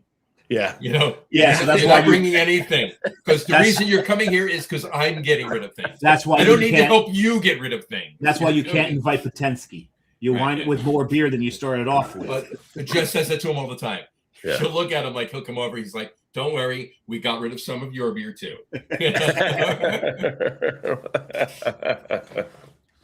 So, Dave, what was the beer you poured? It was Coconut Snowy Night by Common Roots. Look at that. Common milk Roots. stout. I'll say one thing. I think they've gone a little over the top with the lactose on it. Oh yeah. Yeah, it's a little high on the lactose. I don't know if it's the age on it. But yeah, the lactose is expressing a little too highly in this. So it's For my taste. For my too taste. sweet, a little too sweet. It's really not all that sweet. It's just very lactosey. So mouthfeel. Yeah, the mouthfeel, but also the flavor. The flavor is like stale marshmallow. Fair enough. I can't. There's no date on this, so I don't even know when this was canned. Mhm. To know how long it's been sitting there for the. If memory serves, it was towards the end of winter, so like March. Yeah, I don't know if that's enough time for the lactose to start to. Maybe February, March, late February. Maybe it's enough time because if you let lactose sit a little too long, it's going to start to bubble through and become the dominant flavor in the beer, and I don't like when that happens. Gotcha. Fair enough. So, Fair enough. and at this point, I don't know where the coconut went. I think the lactose beat the ever-loving crap out of it, stole its lunch money, and then it got blamed. For the fight, and it's been suspended from school. So there's no lactose. Is it still? Is it at least drinkable? Are you enjoying it to some extent? Anyway, the stout itself, maybe. I mean, it's a milk stout, right? It's a milk stout, and I love Common Roots, so I hate to say anything bad about Common Roots. Love those guys. Christian's amazing. They're great people up his there. Dad, his wife Melanie, amazing. I think it's really just the age on it is just got it so that the lactose is just overpowered the rest of the beer. Gotcha. There you go. I will. My third beer is Ramstein Winter Wheat. Oh, so you're drinking the same thing? Wait a second, isn't I thought Boke was drinking. Boke's drinking a. He was drinking a Ramstein blonde. He's drinking a blonde. Yeah. Yes. Ramstein Winter Wheat. Don't tell his wife. There you go. So now he's drinking a blonde. Yeah.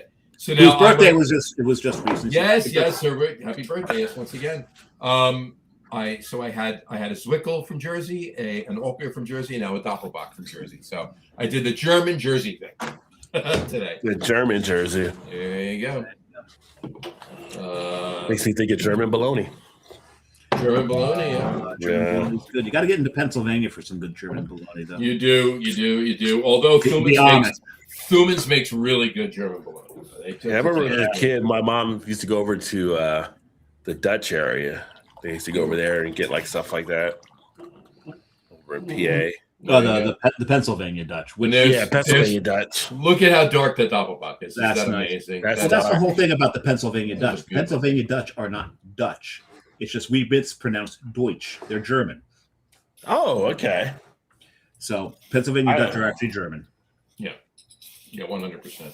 So that's when they make their bologna, that's a German bologna. It's a good bologna, though.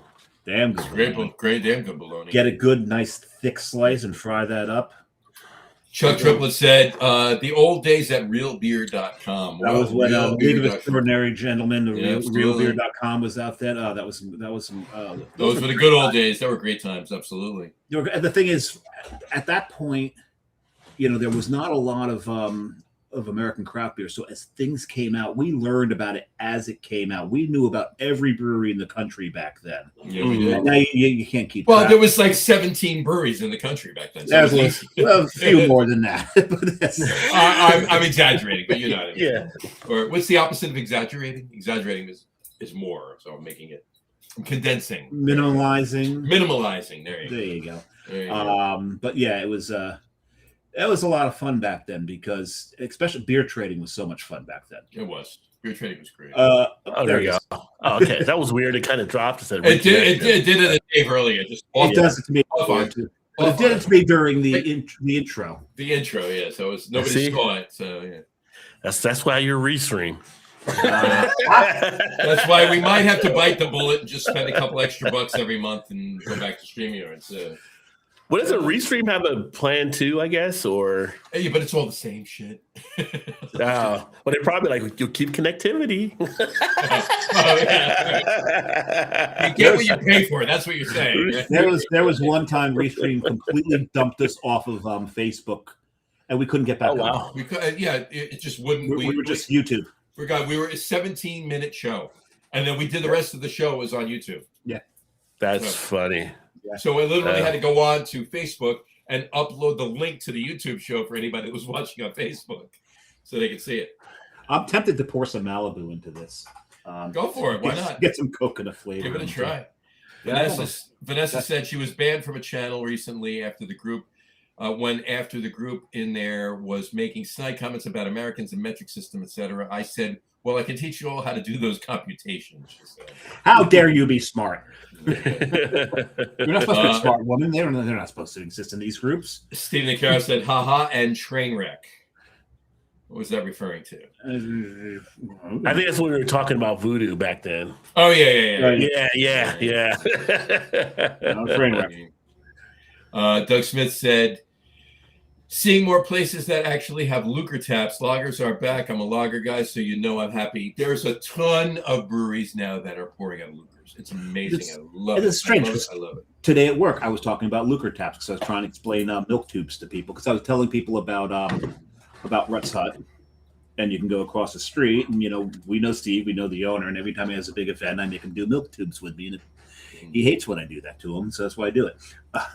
And then Vanessa said donuts with toothpicks. So that's what I was referring to. I'm sure it was something with the voodoo donut. Yeah, we're talking about voodoo. Yeah, the voodoo donut. Get it? So it's talking like a voodoo doll. So voodoo dolls with toothpicks. That's I got you. I got you. Doug Smith said Stanley Silver.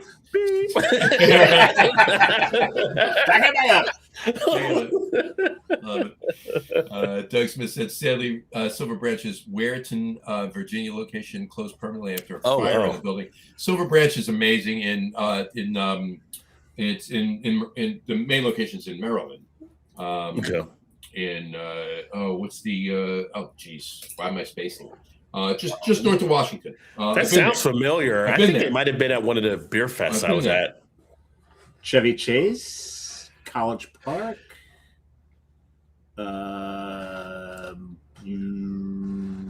It says Silver Branch in Warrington is temporarily closed. It says doesn't say permanently closed, but I'm trusting Doug with the permanently thing. Yeah, they might have updated it or something. Oh, Silver Branch and Silver. Duh, I'm an idiot. Silver Springs, Maryland. Silver Spring. Yeah, I figured out why you were talking. There you go. Brian said you're a wimp. And that's for not finishing your damn beer. Yeah, for you pouring. Your beer. There you go. I just called you a pussy. I know. And then Vanessa said a brewery closed their public access but continue to brew their beers for sale. Favorite is the Amber Lager Naughty Nurse. That's one of Vanessa's love for a while that she's enjoyed. And Yeah. I thought they'd close the thing, but that's good that you can still get that beer, Vanessa. There you go. There's a couple of breweries that have done that. They've closed their tap rooms but continue to production brew. Yeah. So anyway. Oh, that's City Steam Brewing. Okay. Right. All right. All right. So I got a couple things. There's a number of things going on in the industry. So I want to start with this really quick. I want your opinion on some things. All right. We've talked ad nauseum with you, Rod, with other people on the show, and everybody is, and it's a topic of conversation. But we will continue to nauseate, and we'll continue to nauseate. Yeah. One of the biggest things I can't say against craft beer or competition to craft beer. One of the big challenges. One of the big challenges, thank you, craft beer is RTDs, right? We all know this. Yeah. All right. And it seems every other day there's a new one. It's just, a new one. I see it in my line of work, what I'm doing, and it's one after the other. Sun Cruisers. Now, this is Sun Cruisers is a Sam Adams brand. Okay. Sun Cruisers is Sam Adams brand. So while I support the fact that they're, Sam Adams and the fact that they're diversifying so that they can pull some of that, market share into their brand. And I applaud them because I do the same thing, right? It's amazing how many, it's this past weekend, Sun Cruiser sales, I'm not sure exactly what marketing campaign in the last week or so Sam Adams has done, but Sun Cruisers just exploded even this past weekend, and I saw it firsthand. It's amazing. When you talk about these kind of things, it just makes me have to pee. I'll be right back. There you go. You do that. This time he muted it, or I hope he muted it anyway. So, Spike Date is another one. Now, Spike Date is basically it's Gatorade with vodka. That's all this is. Now, I mean, I don't know about you, but like back in college, I was putting vodka in Gatorade and iced tea, and so now they're just doing it for you, and you can spend a lot more on it, right? And you just get this really cool can. And you know what the flavors of Spike Date are, Rod? Was that? I haven't seen Spike Aid. So is it like Gatorade, where it's gonna be like Spike Date is the flavors the flavors are blue, red, orange, and green. So they did it just like Gatorade, really? Yeah, flavors. What flavor is that? Oh, that's blue. Blue's not a flavor. Blue's a color. Listen, you tell a lot of kids that red isn't a Kool-Aid flavor, they're going to argue with you. I know, right?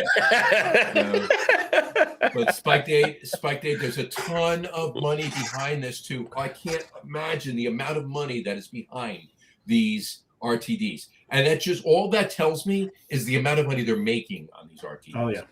Okay, it's crazy. And Carbless is another one. It's newer. I've had all of these, mind you, and while I say what I'm saying in the manner that I'm saying it, there's nothing wrong with Sun Cruisers. Some of them taste pretty good.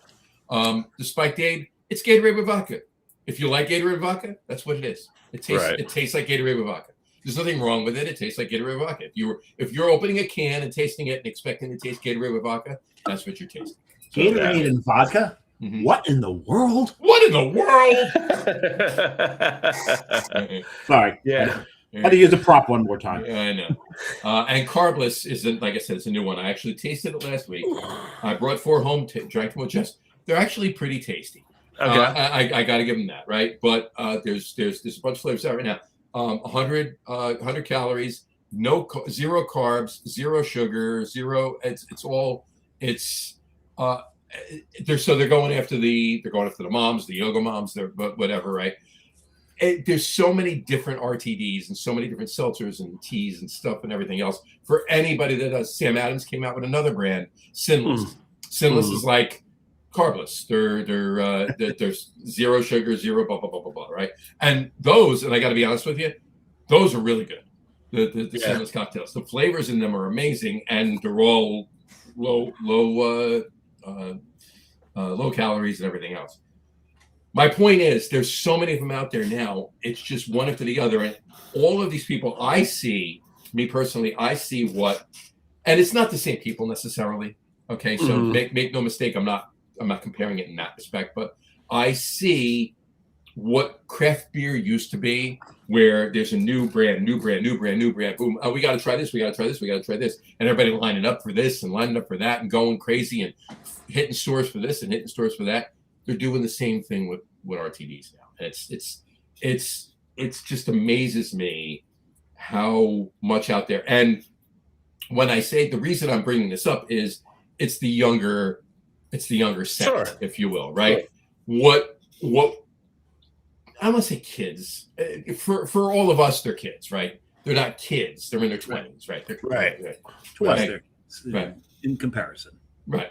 So the younger drinkers, the 21 to 25, 21 to 28, something like that, whatever the demographic is, there's a lot more headed towards RTDs than there are, and I don't just mean craft beer, than there are to craft beer, any other beer, wine, spirits, anything. It's just RTDs. It's just everything in their face. There's so many of them out there that's the direction they're all going. And you throw THC seltzers in with that, and edibles and everything that's legal now.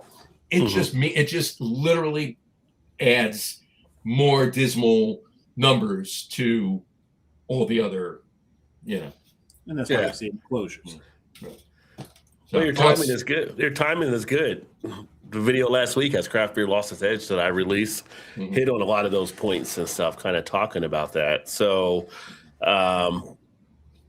we talked about it earlier here. My thing is, and the same thing I do in my regular day at work in sales, whatever, if I'm providing a sale to a client or whatever, it's meeting the client where they are. And that's what craft beer, that's what breweries have to do at this point, meet the clients where they're at. So the opportunities are definitely there. We see that with some of the RTD stuff. I didn't try any of the ones you mentioned there, but I did a few of the On the Rocks cocktails recently. On the Rocks, right? Yeah, which were pretty decent. I had the jalapeno margarita. I did the espresso martini, which really surprised me, and a couple of the other ones, and they were pretty solid. And you're getting them at $9. I got them at $9.99 a bottle. They're usually around 14 or 15. You're talking about the small, Yeah. So if it's somebody they have the 200 milliliter ones, and then they have 750s too. Right. So the 200 milliliter ones got you those. Did the same size. You just moved your thing over. I'm just saying. But for some of your the bottle's on an angle, it goes like this. Good way to store it. For some of your consumers that aren't drinking that much, that's all they kind of want, that quick fix. It's kind of like us talking about beer. Why the stovepipe can has become so popular is because somebody doesn't want to get a 6-pack. They don't want to get a 4-pack. That's 64 ounces of, if you're getting 16-ounce cans, I can just go ahead and get these 2 19-ounce cans. And the stores are like, oh, you get these two. At least where we're at here, we see them 2 for $6, 2 for $6.50, 2 for $7. And they're decent craft beers. They're actually able to kind of do that with. There's so many. New Trail. We get New Trail, and it's like 2 for $7. Like New Trail is solid to actually sit there and enjoy. You can give me 2 stovepipe cans or whatever it may be. There's a lot of New Belgium released New Belgium has all of their beer in stovepipes, and they released the G-Force, and that's 11%. 11%. I just did a review. I just did a review of that one. Yeah, I saw that.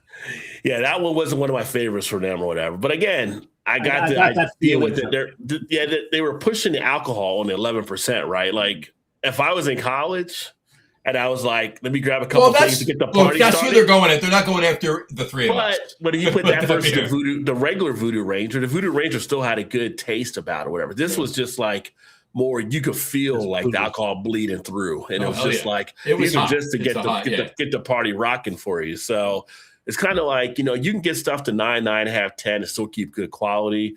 And maybe they could do it at 11, but I just feel like they kind of melded in on that one. We're just going to make it a boozy thing to kind of be like your Four Loko beer or something like that. Yeah, but you're talking IPAs because you can get 11% in other styles and you're fine. Yeah. But 11%, once you get to that level on an IPA, it's like, why? Well, you're making more malt come in because you got to raise the alcohol, right? So you're getting more of that balance into it, but you can still make a decent taste. Like this one, it was weird, and you said you saw it. It was kind of like, that thing when you taste something and it's like nothing. Okay. it's just like nothing. Like you never had anything like it, so you can't really relate to it or whatever. And then I was getting like what I felt was like this minty type quality that was coming out of it for some reason. It just wasn't. It wasn't a drain pour level thing, but it was definitely interesting and unique. And it's kind of like you go into a bar and they give you like Rumpelstills or something like that. It's like, what the? It's an alcohol, yeah, okay, but then you have it and you're like, this is crap. But it's kind of like, I'll have another one. But it's just one of those things. Like if that's your thing where you want to go ahead and party, right? If you want to get a Malort, Malort's not going to be good, but it's good to get the engine started, right? Malort. Hey, we're fans. I love Malort. What's that? Do you want the barrel-aged version? I'm not having Malort tonight. Don't even do it. It's like people that drink Jägermeister. Like, why are you drinking Jägermeister? I may do another one of these, but no. Yeah. I'm out of. I can't. They killed me with CBC when I went to CBC and they had those everywhere. Oh my god. Yeah. We'll just drink you have at it. I'm good. I'm enjoying. By the way, Dave, I'm drinking German beer all night. Gesundheit. But you look at like someone like a Boston Beer. It's an opportunity. They're the size where they can try to capture that market, right? Like your smaller type brewery can't afford to maybe go out on that ledge like that, but some of your larger ones can. You can have a New Belgium or somebody Tilray or whatever can experiment with whoever they have under them because they got the deeper pockets. But speaking of Tilray, they actually, I don't know if you saw, but they just sold Atwater Brewing in Detroit. They just sold Atwater back to the original owner. Yeah, which is good. I've always liked Atwater when I've had their stuff. So Atwater, I used to love Atwater. It was fantastic. Went to the Grand Rapids location once. Yeah, but the RDD is not going to change. And the funny thing is, though, like you mentioned, like the folks that I work with. Here again by myself. There he is. I'm sorry. I thought my mom was right and I went blind. It's like the drinkers that I know are that demographic. A lot of times they will try beer and all kind of stuff if they're exposed to it. Right. Like when I'm at an event with them or whatever, a lot of them will ask me like, what beer do I want to try if I like this or I like that? And like, okay, and they'll go try it, if they have that kind of guidance. That's where breweries sometimes miss the boat. It's like, how are you educating your consumer that's coming to your brewery? Mm-hmm. How are you pointing out things that might generate more interest for them to try other stuff and expand their horizons? That's how you win them over. Yeah, well, you got to be good in hiring. You got to make sure your people are trained, but that's how you build a relationship. Craft beer is a community asset. So if you want people in there, you got to build ties in that community. So it's kind of like I go into some tap rooms and it's just like, you go over there, get a drink or whatever. Nobody says anything really. Right? When I go to some and they friendly, they come up, they talk, they want to know this or that. They'll see me like shooting a video to come up there. Okay, look, why don't you try this? Why don't you do this? Or, what we did with this beer, we did blah, blah, blah, blah, blah. Yeah. Those are the ones that become engaging. Those are the ones that win people over, right? So not the ones that are behind the bar going. Exactly. Do you need a reef? Do you good? Okay.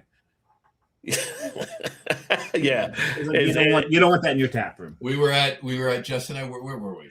Recently, we were. I forget where we were. We were sitting somewhere, and everybody that was there were 2 or 3 kids that were behind the bar, and nobody and young, right? And none of them were like had any interest in customer service. I don't even think they knew what customer service meant, right? And it was all about their phones, and they're like, "Excuse me," they're like, "Yeah, 1 second." Yeah. Right. Like, 1 second. Yeah. I'm like, if I'm the owner, right then and there, you're fired. Get out of here. Yeah. Well, it's like we went to dinner a few weeks ago. I haven't been to Red Lobster since the 90s, right? And we decided to go to a Red Lobster. There's still some left, huh? They got left. Yeah, they actually revitalized. The guy that took over, he's got it really pushing up. I mean, they're turning good numbers. Coconut shrimp. I will if I'm passing by and they have coconut shrimp, I'm going in and having but so he did away with Shrimp Fest, huh? Actually, they just brought it back. They just brought back Shrimp Fest, I think, that's what killed them was Shrimp Fest. Yeah, and the food was decent and stuff, but it was kind of like the idea of trying to get a refill or maybe another drink. And literally, you're looking around and you see like your waiter talking to another waiter sitting down in a booth down the other end of the thing. Like, I worked service in the 90s, and I'm like, there's no way you would be out there at a thing, sitting down there at a table where customers, because our bosses would be like, what the hell are you doing? And then you can sit down when we're closed. They'll chase you Or if you need to sit down, go in the back. You don't do it out there on the floor where customers and stuff And are. they'll chase you into the parking lot if you give anything less than a 20% tip. Well, they don't chase me. I mean, I'm usually bigger than them, so they probably cuss me out though, or put up some. But I always go. I mean, if it's decent service, 20 is the minimum usually with me and stuff. But it's kind of like they'll be putting toothpicks into a Rod J shaped donut.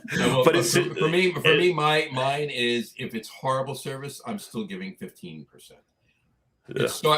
Average service is 20, and it's up from there. That's I start at 20, and it could either go up, it can come down. Well, that's what I'm saying. Same thing. Yeah, I don't think I've ever went like under 15 or anything like that. I mean, unless it's something just totally like, bar rescue. You've been waiting 40 minutes, whenever you can't get anything, kind of. And that's the part too. I get spoiled by watching bar rescue sometimes, but watching that and then also being where you worked in that service part, or you bartended, or you've been in those things, makes it even that much, because we have more of a different eye than your regular person coming in. Yep. So we kind of notice those kind of things that are kind of popping out and stuff like that. And, they sit you down with your plate like, can I get some silverware here? Like, you just notice different things that most people may not actually pick up on, right? Like when you sit down, you start, at least for me, I start looking at my watch to see how long it takes for someone to show up. Every single time. To me, one of the biggest sins for a server, if something's late, something's wrong in that, and they start complaining about the kitchen to you, it's like, no. You represent the restaurant. You're my side of the restaurant. You don't go bitching about the rest of the people. You are a team. You're part of a team. Right. Okay. So if the kitchen is slow, you're slow. Yep. You don't bitch about the kitchen. You're all part of the same thing. So talk to the manager. Don't throw anyone else under the bus. Don't do that. Yeah. That'll piss me off in no time. Yeah. Brian so it's like had his third beer, his English mild. Ooh, I haven't had an English mild in a long time. Yeah. But it's funny just because, that's a big thing that happens. You'll see at some place. One of the places why they may be struggling. Well, if your service isn't in check, or you got people that don't even know what they're serving for beers or have an idea. I mean, you don't have to be a beer drinker to serve beer, but you should have knowledge about the beer you're serving, right? Like, we've got a great when somebody restaurant. asks you about a beer and they say, "Oh, I don't know, I don't drink beer," I can go ask somebody. That doesn't give you the best feeling about being in that spot, right? So we got a great craft beer restaurant in New Jersey called Cloverleaf Tavern, and they require all of their servers to do the Cicerone beer server, certified beer server. Yeah, at a minimum, you should at least do that, right? So, but I did see one waitress once to one of my friends. He ordered a new beer. He wasn't done with his old one.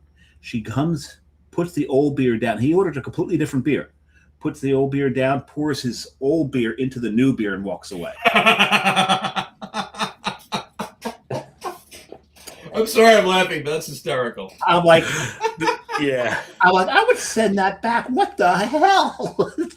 I want a half pour of my original beer and a new pour of the one I just ordered. Oh my God! That was just, I've never seen anything like that. Okay, so beer we brewed when we were brewing at Coastal, right? I went to, I'm not going to throw the place under the bus, but a bunch of us went out to dinner at this place, and I ordered one of my beers, right? So I ordered my beer. I ordered Building Sandcastles. So I ordered Building Sandcastles. Everybody ordered what they ordered, and a beer comes out, and she puts it in front of me, and it's Miller Lite. I mean, it might not have been, but that's what it looked like, right? Right. And it had nothing. It did not look 100. Dave, you know what Building Sandcastles look like. I may have drank a few of them. Might have, right? So I look at the waitress tonight, the server. Pardon me. She comes over, and I go, "Yeah, this isn't Building Sandcastles." And she says, "You sure about it? You sure?" I'm like, "Yeah, I didn't." I don't know really. I'm like, "Yeah, I'm kind of sure." So what happened? So I found out. Long story short, I found out the bartender ran out of the sixtel of Building Sandcastles that was on tap, and had to pour that for her right then at the service bar. Didn't feel like going to get the next sixtel and tapping it. He just poured the next beer that was on, like whatever was next to it, poured it, and boom. Seriously? And friends of mine own the restaurant. So I told them that afterwards, and they were like, "Yeah, we'll take care of it." I'm like, "Yeah, I hope so." Yeah. All right. Yeah. The beatings shall commence. Right. Exactly. Yeah, it's like we did a vacation a few years back in Virginia Beach, and we were at one of the hotels we were at. and I was at the hotel bar, and I ordered a beer. And literally on the menu for it, it was a brewery I hadn't had before, but, it says porter. Brings the beer over. Beer was like this. I'm like, that's not the right one. That's not the beer. And she's like, well, that's what it was. It was one of those porter lights. Yeah. It's a white porter. It's a white porter. Yeah. So she's like, are you sure? Yeah, I do beer stuff all the time. Like, this isn't the right one. She like goes through and it's like, well, it says it is. I'm like, well, it's not. And I literally had to pull up Untapped to show her a picture of somebody that had to be. This is what it's supposed to look like. And she's like, oh, well. And she looked under the thing. Well, nobody changed the tag under the thing where the keg. Well, it was just like, one, you don't sit there arguing with customers, for one. It's kind of like, that's not it or whatever. You say, when I was told this was it, they get you something else, blah, blah, blah, I had one guy one time at one of the restaurants here in Cincinnati order something, and it was supposed to be a stout or whatever they bring it. I'm like, this is a stout. This is a strong ale. And I'm telling the guy, like, I said, just so you know, okay, so anyway, it's good. It's a good beer. I like strong ale, so I was fine. But just so you know, if somebody comes and orders a stout and they get this beer, it's not really the style you're saying it is. And he was like, well, that's what our manager told us it actually was, because he didn't know. Yeah. And I was like, well, tell your manager it's actually not that. I guess the sales guy told him, like, no, trust me, this is not a stout. Like, if somebody comes in and they want a stout, like, some people are adamant about what they want, and they may not like a strong ale. That's not it. Yeah, that's not it. But, I don't get mad at the server in that regard, because it's like they're not being trained properly on it, right? So, it's like, you want to bring your manager over, I'll talk to the manager, let him know, but it's just funny how some of these places staff people and don't train them up, or this happens, and they wonder why they're not getting business. Yeah. Exactly. That happens. I've had it the other way around, where I've been like in a restaurant or a bar and someone brings someone the beer and they take a sip of it and they're like, that's the wrong beer, and they complain to them. And they're like, okay, well, we'll get you something else then. Is there anything else? And, I managed to actually smell the beer. Mm-hmm. They bring them the new beer. I'm like, that was actually the right beer. Right. It was actually. They brought you the right beer. You're just too ignorant to know the difference. Yeah. What do you think you were ordering? I love it. So, a couple other things I have here on this list. Just a quick report. There's a couple of reports out there that says on-prem craft beer numbers were actually up in May. And that's a good sign. So that's a good sign. Okay.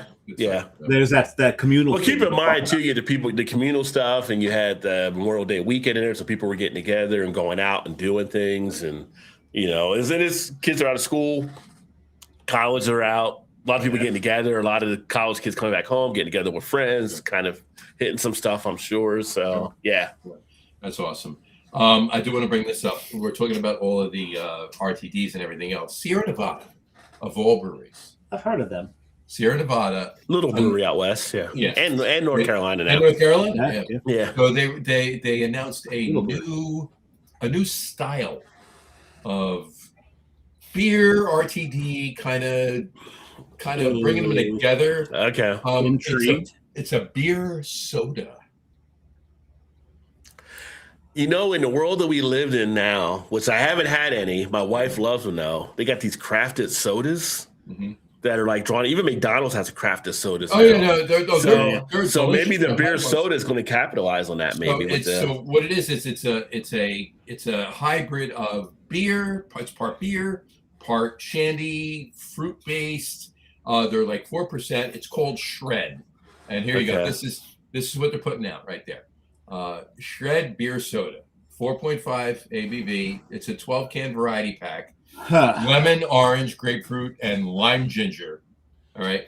They've released these in Chico, California, and in Mills River, North Carolina. In the gift shops, tasting rooms, whatever. Okay. To go. So it's like the prototypes. They're doing it in-house first to see what happens, right? Okay. And that's what it is. So those of you tuning in, I'll post this. I'll post an article on this up on the Facebook page and the website as well. But Shred beer soda. The picture, if you want to see it, is at 149 1 hour and 49 minutes. There you go. So anyway, it's not that. I'm interested. That bag. I hit the wrong one. There you go. At least it wasn't like the last time you did that. Oh, yeah. Anyway, so obviously they're going after a younger demographic, right? They want it to taste like a beer, drink like a soda, and have it be an on ramp. No, they had it the other way. Drink like a beer, taste like a soda.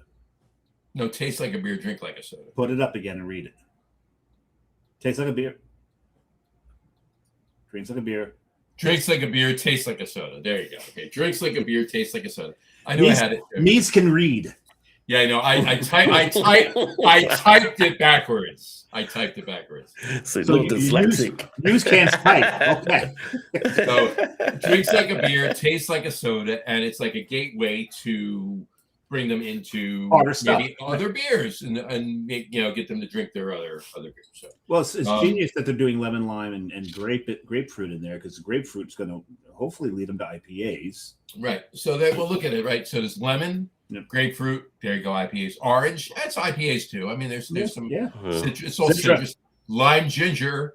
It's probably the only outlier, but that's probably the one I would go with, to be honest with you. I mean, it's probably something they're taking as a calculated risk, but it is a risk. I think they're going to get those flavors kick over. It's a small release, so we'll see what they do. And Mike's back. Mike is back. Yeah, and yes, he finished his Thai food.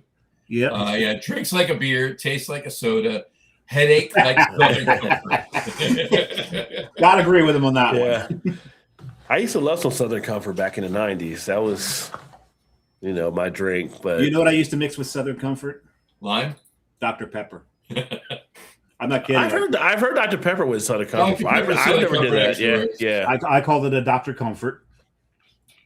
It got me through a lot of college weekends. I think I had a bad experience. I can't remember. I had a bad experience with Southern Comfort at a Quiet Riot Black Sabbath concert in 1983. That sounds like headache all around. Yeah, that sounds like it was bad. It was bad. Show us something awesome. Speaking of metal bands, now one of the stories we covered this past weekend on the Midwest Beer Show. I don't know if you saw it or not, but obviously we all know Trooper. Mm-hmm. And we know Iron Maiden does Trooper. Right. Yeah. Iron Maiden is actually hiring a beer roadie for the States tour. Really? Oh, so literally a beer roadie. You'll be in charge of all the beer, making sure the beer is stocked and enjoying, and I'm pretty sure a party with them, and they're going to pay you. You get paid for. Cheers to that. That's genius. Yeah. So that's going to be like, you can go online and actually register for it, but it's going to be like taking place like in September or whatever. But I'm like, and there's some people that are looking for some stuff. They got time. They can get out of work. I mean, it'd be a cool experience. Like if you're a roadie for 3 or 4 weeks and you take some PTO to go travel the countryside with Iron Maiden or whatever it may be, it could be a opportunity for someone out there looking to do something. I hear they're going to write a new song too. Instead of the number of the beast, it's malt, hops, water, and yeast. They're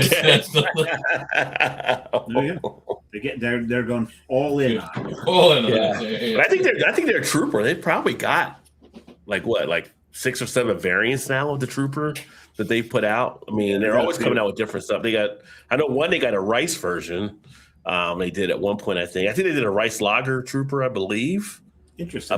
I believe they did at one point, and then they got some of the other stuff. But I think of all the musical acts or celebrity types that are on beers, I mean, they've got to be probably the most successful of them all. Yeah. Oh, thus far. Yeah.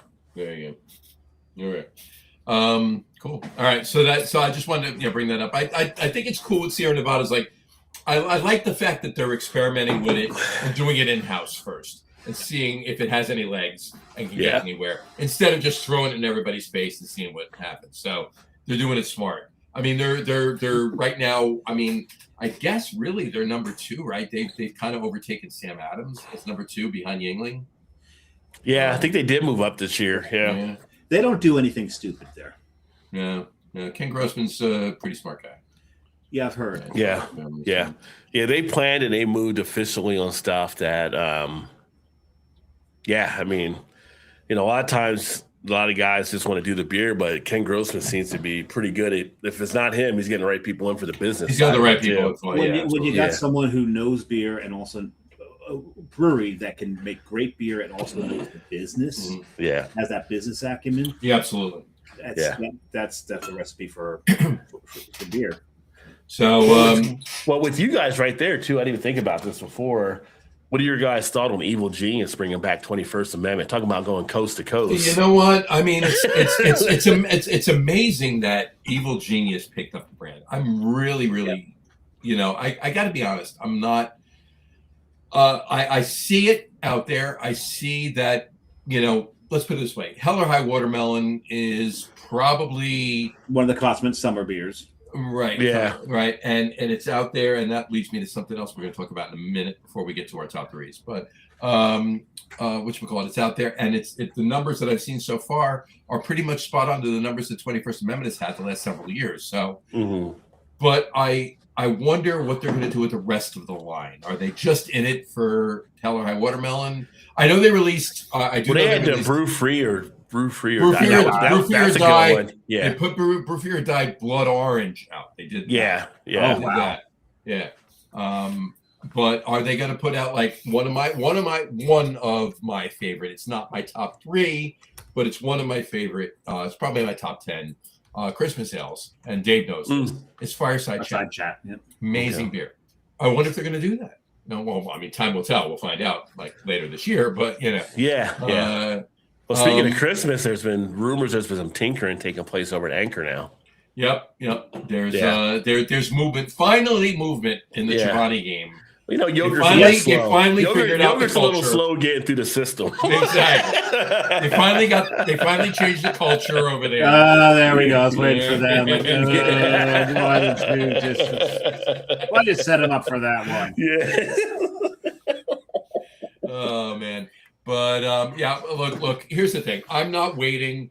I'm not hanging on us getting Anchor Christmas anytime soon, right? This is going to be a local thing that they're going to do out in Frisco, and for at least for now, and see where it goes. Right? They're going to start small and expand from there.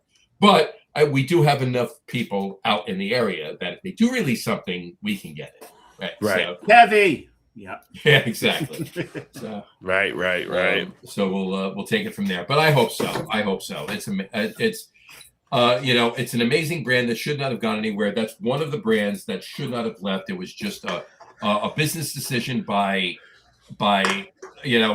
corporate automatons in an office that don't know beer, that just look at numbers and want to move on with everything else. You look at Anchor, which probably should be studied as a type of business example, kind of like a cautionary tale, right? Yeah. A cautionary tale. You go out, like how far do you push out? Because 70% of your sales are coming out of California. Do you really need to try to push out to the other coasts and other countries around? Because we saw this before when it happened with was it Tallgrass out of Kansas, where they kind of went under. They were trying to stretch out too far. It's kind of a situation where you got to stay where you're getting that pull, right? Everybody kind of wants to expand, and people will bring up like Yuengling. Yuengling's not in all 50 states. They're the oldest brewery in the country, but they're still going to be in 3 years. They're going to be 200 years old. Yeah, and they're that's still all not in every state. Right? There's a business model you try to follow, you try to build up, and it's kind of like Anchor was one of those ones you enjoyed it, but then again, did you really look for it?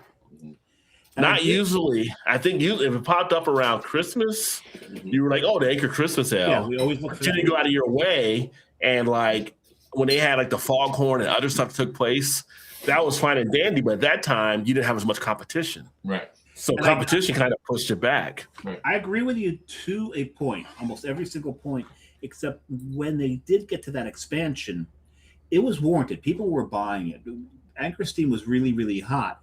What they failed to do after that is keep track of their numbers and realize we need to contract because we're not selling in all these other markets. You're 100% right. As the level of craft breweries in other areas of the United States increased, they should have decreased their sales. Not pulled out, just not sent. Instead of sending 20 pallets to New Jersey, send 5 pallets to New Jersey. Yeah, they needed to contract a little bit, actually quite a lot, and they just because when they did expand to the level that they were at, to your point, John, there were not as many breweries out there, and it was one of those great craft beers that we could get out of California, and the whole country went crazy for it, and it sold very, very well. And like you said, cautionary tale. They did not pay attention to their numbers. They didn't pay attention to their sales. They did not act fast enough to save the brewery. Then they get bought, and they get bought just for distribution. They got bought for the distribution and brewing. No, they wanted to brew the beer in. But for the distribution, but not for their own beer. Yeah, Sapporo. Sapporo. Sapporo. Yeah. And then Sapporo right away realized that they weren't going to be able to do what they wanted to do out of Anchor, so they bought Stone. Yeah, right. And no, we're good here. Fuck Anchor, goodbye. And they closed it. They didn't sell it, closed it. We're done. Goodbye. We don't need it. They just shuttered. All of that. So, but you're not wrong. Like a lot of those Christmas beers, like they should have pulled back. Maybe not so much with the Christmas. Maybe not dialing it back 25% to the Christmas. Yeah. Maybe dialing it back 15%. I mean, maybe you do the Christmas stuff, you have a limited or special distribution when you do the Christmas stuff because you really might sell in areas, but the other stuff you have out there maybe not hit the market as much with stuff around the other spots, right? No, so Anchor Steam just know what works. Selling out here. Yeah. People weren't. Like, I just had a conversation the other day too, like not to change the subject from Anchor, but like I forget what the parent company was. The parent company that bought up all of the old brands, bought up Pabst, bought up Ballantine, bought up Schaefer, bought up Schlitz, bought up all of them. Oh, that's it's the same. It's funny because we were talking about them the other day. I think that was same company that was for. Well, it's the same company that was for Loco. It's the same company that was for Loco. Wasn't it Molson Coors that did that? Was it? Because they was. I think it was. It was funny because we were talking on the last show because they're getting rid of Schlitz, but yet they're putting out the Pabst pickle beer. They put up Pabst pickle beer, and I actually want to talk about pickle beers. Right? Like we'll talk about it in a second, really quick. I got one thing to ask you about pickle beers, but they put up the pickle beer, but they got rid of Schlitz. They killed Ballantine 2 years ago. They killed Ballantine. Yes, they killed Ballantine. Right. But here's the thing: if you remember when they first started rebranding, reissuing Ballantine out there, the first year they did it, they put out regular Ballantine out. They put out the IPA, which wasn't bad if you had it. I don't know if you did it right, but it wasn't bad. It wasn't great, but it wasn't bad. Yeah. But they put out during Christmas that year, they put out the Burton Ale that Ballantine used to put out. And it was fantastic. I don't know what they did, but it was holy shit. This beer was really fucking good. Yeah. It was really good. Like they say, sun shines on a dog's ass. Really, exactly. Right? Black squirrel finds a nut every now and then. Yeah. But yeah. So anyway, so they did that. But to your point with the pickle beer, Pabst put out the pickle beer. From what I heard, I actually have a can of it downstairs in the fridge. You got a can? Okay. I haven't had it yet. But to me, like any pickle beers I've had, they've been sour ales, right? Yeah, right. Martin House. Yep. I have a can of that too. I have them side by side. I'm going to have them next to each other. I'm going to have the pickle beer first. I'm going to have the Pabst first. But, even Ketos' pickle beer was a sour. Right. So all of them are. 3-3's just released Delicious. DILL delicious. Right. I got you. Yeah. Right. They're all sour. They're all sour ales, right? But Pabst went just pickle flavored beer. It's not a sour. It's not a Goza. It's not a Goza. It's just a pickle flavored beer. So I'm interested in trying it, see what it's like. But to that note, all these flavored beers, I'd be remiss if I didn't bring this up, and I have it down here because I wanted to bring it up right now. Busch Light Apple. Bapple. Okay. I haven't done Bapple yet. I have a can of that downstairs too. I'll do a Dapple, but maybe you're doing Dapple, but not Bapple. Yeah. Dapple is fucking fantastic. But here's my thing. I don't care. Look, if you like, and Don Tess, Don Tess actually, the day they released it, he had a can of it and he did a video on it. I don't know if you saw it. He posted it on his Facebook. And I talked to him about that. I usually only see his stuff from the spelling bee off the New York Times games. Yeah. I talked to him about it at CBC, but okay. he poured it and he's like, he goes, hey, I'm paraphrasing a little bit, but he goes, if you like apple flavored chemicals and aspartame, this beer's for you. Right. But here, sign me up. Right. Yeah, but no. look, I'm not going to drink it. You're not going to drink it. None of us are going to drink it. But here's my thing. This beer is such a cult following. Any store that gets 100 cases of it, they're gone in 2 days. 2 fucking days, 100 cases are gone. It's insane. And Bud will only brew this beer once a year. How stupid are these motherfuckers? Well, here's the thing, though. Down in Jersey. No. And I don't mean they should have it year round, because no, they're not going to do the numbers year round. Right. I get that. But brew it more than once a year. Brew it now, brew it in September, brew it, you know what I mean? I mean, you keep the demand around if you know it's a limited time type thing, right? So you got the Bapple, now you got the Capple, because Keystone's got their apple. Well, that's it. Keystone Light is and now you're about to have Gapple. Yeah, because Garage Beer is making an apple. That's probably going to come out around August and September. Garage Beer. So it's kind of like, I see this as now. You think Jason and Travis wanted it, or you think Taylor wanted the apple beer? I got to think that I don't even know Taylor drinks anything really, but. She may not drink it all for all we know. You can't drink beer and keep that figure. No, I can see probably Jason more than Travis, because Jason does drink a lot of the beer. I don't see Travis drinking as much as what Jason does, right? But I can see Jason where he may have had like one of the Capple or the Bapple, and kind of like, we should do apple. We got to do this. This could be an opportunity possibly, right? So it'll be interesting to see how it plays out, but. One of the people were watching, they asked us during the show that we did last, it was kind of like, is apple going to be like the new flavor that we thought? I'm like, I don't know if apple will be the new flavor out there, but we are getting people, amongst craft beer drinkers, no, but amongst just in the masses, apple has started to draw attention. I was like, I can remember when the time when, and you guys know this, when apple was an off flavor, right? But now people want apple in the beer. Apple was an off flavor. It was an off flavor. And then it's like, and then I'm like, why are we making all this apple beer when we got ciders? Right. Ciders are literally apples. Yeah. so this whole thing about like exclusivity and just releasing it once a year, it's like, you're not 660s. Yeah. And the cider people are like, what the hell? We've been doing apple stuff like since forever, right? Now they're like, we need commercials where we beat people in the head with apples. Yeah. What do you want from us? Now, I would say one thing that Rhine guys did years ago, which actually plays out well for them, they actually came up and it's called Cidergeist, but it's kind of like a hybrid between cider and beer. Okay. And however they pulled this off in their thing, I mean, it applies to both worlds. Those that like kind of just your American type lagers can enjoy this. Right. Those that like the ciders can enjoy this.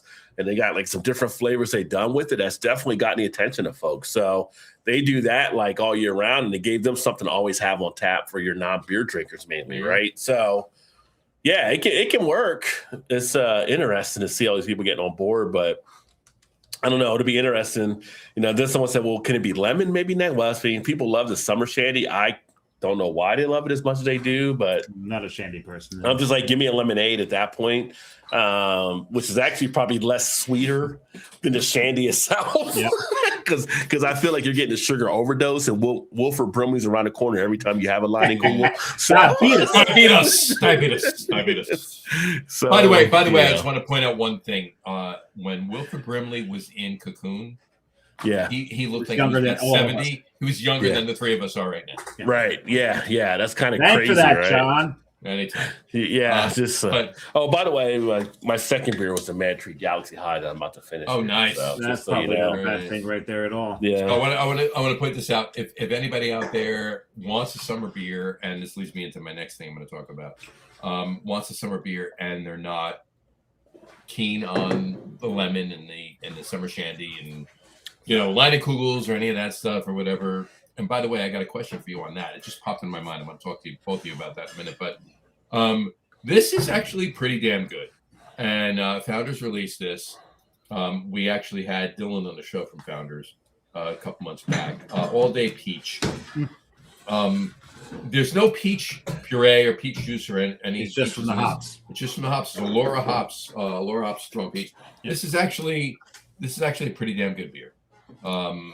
So if you want that beer but fruit, go with this. This is actually pretty damn tasty. There's other ones too, I'm saying, but mass marketed ones, go with this. But you know I don't do Founders, right?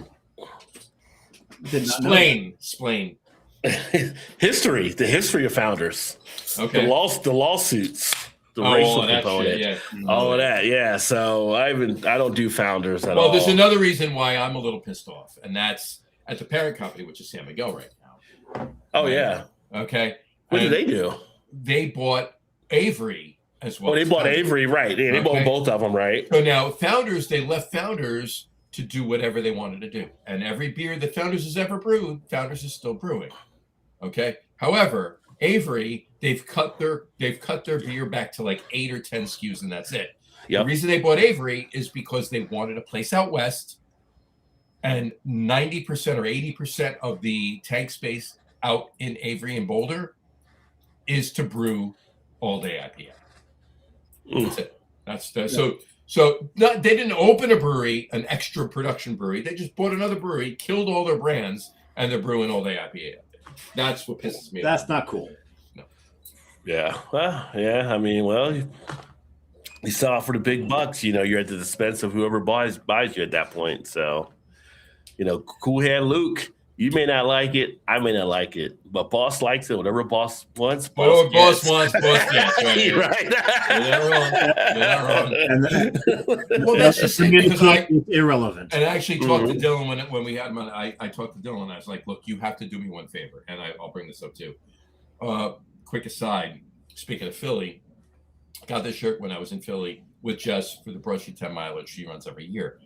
And while we were there, before we were going to dinner on the Saturday night, we went over to Barcade, which is in Center City.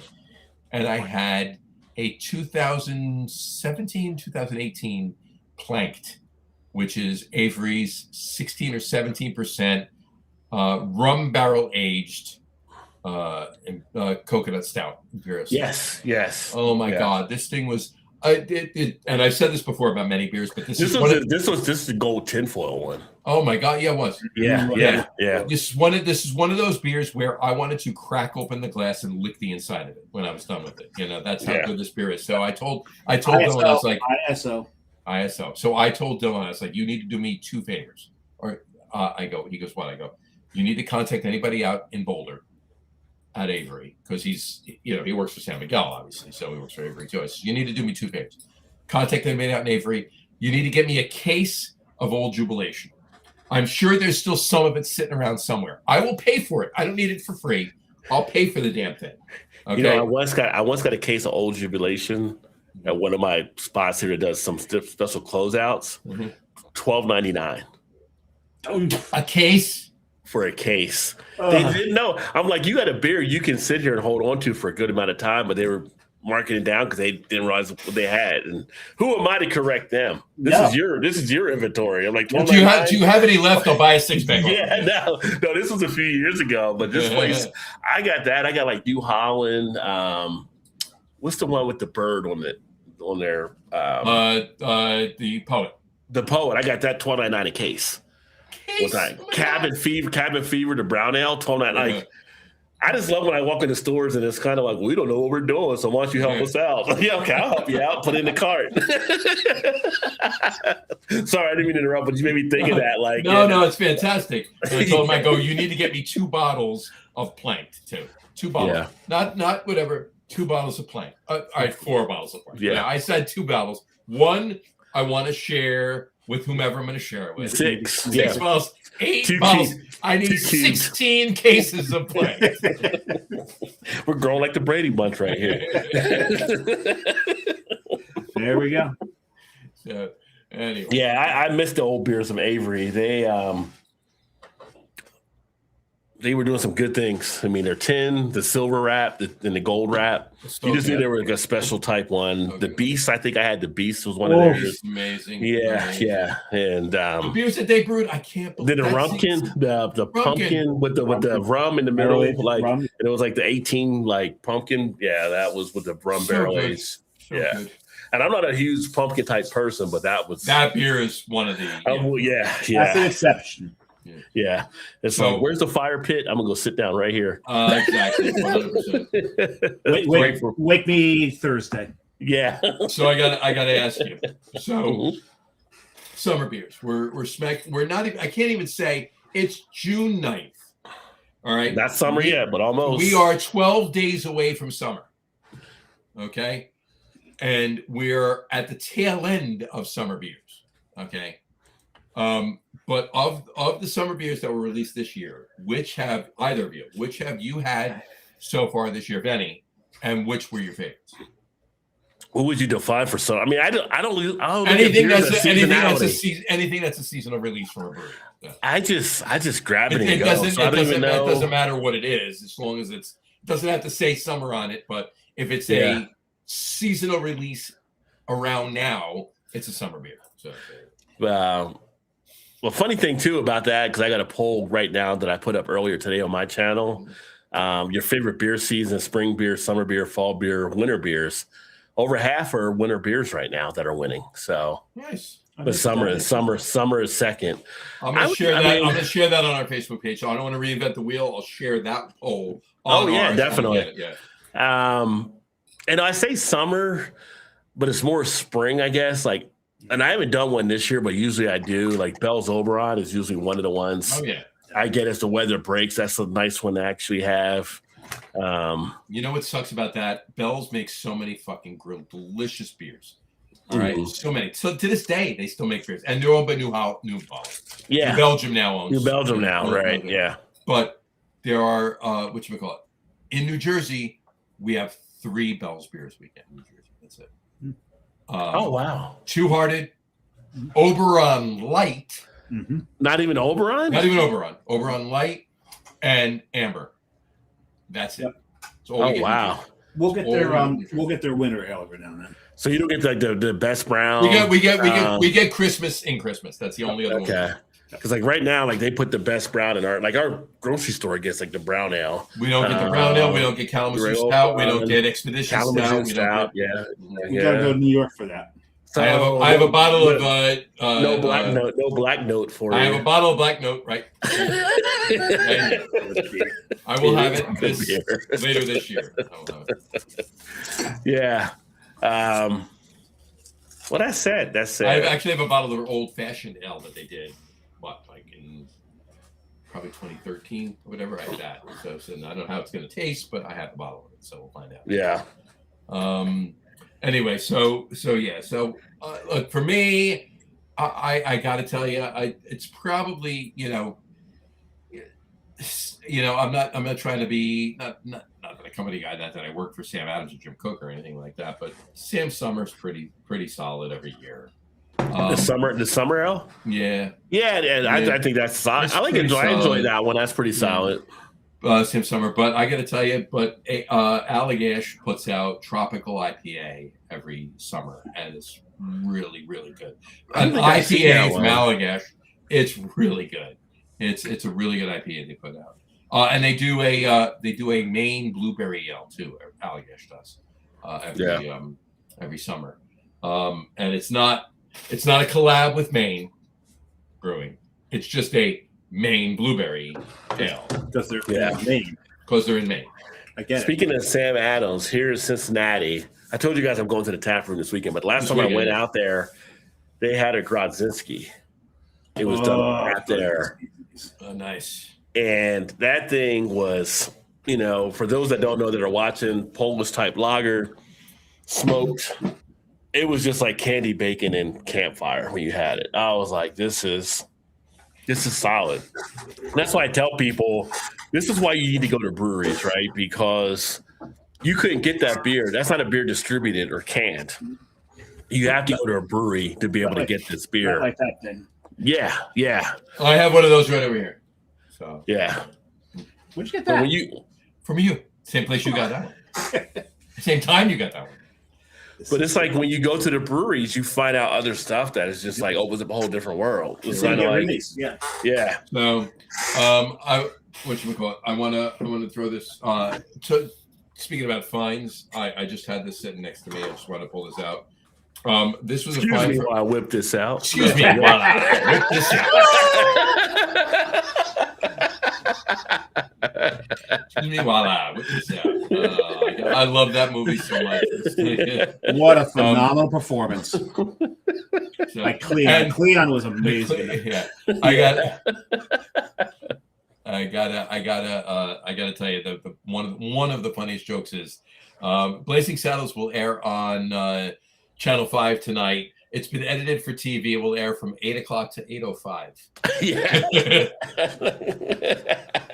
That's pretty much them just chasing the people at the end. And it's just 5 minutes of the bean scene. The bean scene. You boys have had enough. So a friend of mine had gone up to Cable Beverage up in was it Blauvelt, right? It's just north of Nanuet. Yeah, it's just south of New City or whatever, and found me a bottle of this. So I have this to have at some point. 2012 Monster Ale. Oh, nice. Yeah, this is one of those places that if you've got the patience, you can dig through their shelves and find things that have been sitting there pre-prohibition, I think. Oh yeah, no, Rod. This is a place when you walk up to a shelf, right? There's a bottle sitting in the front. Now I'm not talking about the bottles next to it, this way, that way. Just looking at one bottle. You move that bottle, behind it, there's a different bottle. Behind that, there's a different bottle. There's one of everything everywhere. Last time I was there, you need to look. Oh, okay. And the one thing you need to know about that is that's what I paid for it.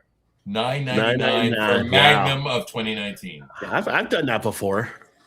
I've actually drank one of those on one of my shows one time. I did the whole Magnum. Yeah. Oh, wow. And that was still good. You know. Yeah. I have. I've been training for a while. I'm a professional. I need a disclaimer in the bottom. Don't try this at home. You're no wimp, huh, Rod? See where my finger is? See that gold top. Which finger? Right there. This one right here.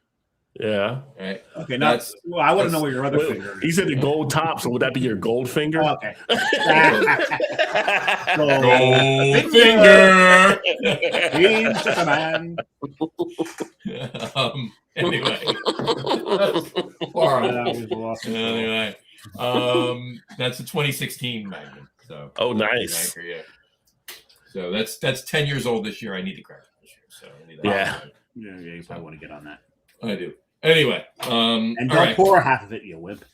No, I'm not gonna drink that myself. So the two of you will come over and we'll have it. Yeah. I do. Rob, come in, see your mom. Drive up to me. Dave will come down. I'm trying to be back up to Jersey in August for her birthday, so I'll have to let you guys know when I come up. Let me know. Way. We'll go over. August is the perfect time to drink Christmas ales. Yeah. Perfect. Christmas in August, down. Christmas in August. But get this, it's June 9th, so we probably got about 4, if we're lucky, maybe 5 weeks before the pumpkin beers start hitting the shelves. Well, that's just it. We're 4 or 5 weeks away from fall beers settling. Yeah. So. We need that meme of Ned from Game of Thrones. Brace yourselves. Pumpkins are coming. Yeah. When one gets out first, pumpkin or Oktoberfest, because they've been in a battle lately the last couple of years. So yeah, I mean, this year I'm going to go with they're going to tie. Yeah. The same week, within a week. Within a week or so, you start seeing them popping up. Yeah. So. Which, I mean, if they did Mersens all year round, I'd be a fan of it. I'm not going to lie. Well, they do Mersens in April and May, and they call them Maibachs. So I mean, that's there too. Well, not too much on south. We just had a festival out here where it was like a Maibach festival too. So did they race goats? No, for the regular Bach festival, they do bring the goats. It's like part of the parade and all kinds of stuff, though, too. Weyerbacher would always have a Bach fest, and they'd race the goats. Every year, a 3-legged goat would win it. Really? And I think it was Weyerbacher's, or maybe Weyerbacher didn't run it, but it was Weyerbacher's goat. And you mentioned that we went to Louisville last year and went to the Bach fest down there, and they did have goat racing. Nice. They didn't have it in Cincinnati, but they did have it down there for that. So we have whatchamacallit. I was going to say, you talked about Sam Adams before, and then we'll get to the top threes. We talked about Sam Adams before. My favorite Sam Adams beer is the Scotch Ale they did. The Macallan Barrel aged Scotch Ale was stupid. That's my number one. But and I'm not even including Utopias because that's just a stupid beer. Not a beer. That's even beer. That's Their cinnamon roll Bach is. Oh yeah, but my Bach wise, my favorite Bach that Sam Adams does is double Bach, right? Okay.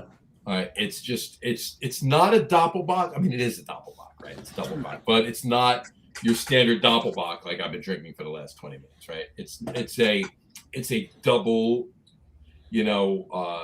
accentuated levels of everything in a regular Bock, in a single Bock. It's just fantastic. It's so good. But my second favorite Bock, and Dave should agree with this, is Cinder Bock. Cinder Bock was fantastic. Mm. A smoked Bock. Mm-hmm. It does sound fantastic. It was good. So you mentioned top threes. Top threes. Our top three list tonight. Tonight is your night. Wasn't that Make It Reuniti tonight? Or was that the old thing with Reuniti? Reuniti was one of them. Reuniti and Nice on Ice. It's actually one of my favorite old school beer commercials. It's like, so tonight, let it be low and brow. Yeah. There you go. Here's to good friends. Tonight is kind of special. There you go. It's like Reuniti was on ice. Reuniti on ice. Yeah, which was kind of interesting with the wine on ice, but if you've got to put your wine on ice, you're doing something wrong. All you need to do is just chill it, and then you don't need to put it on ice. There you go. You're doing something wrong. Just saying. Like if you've got to put a lime in your beer, make better beer.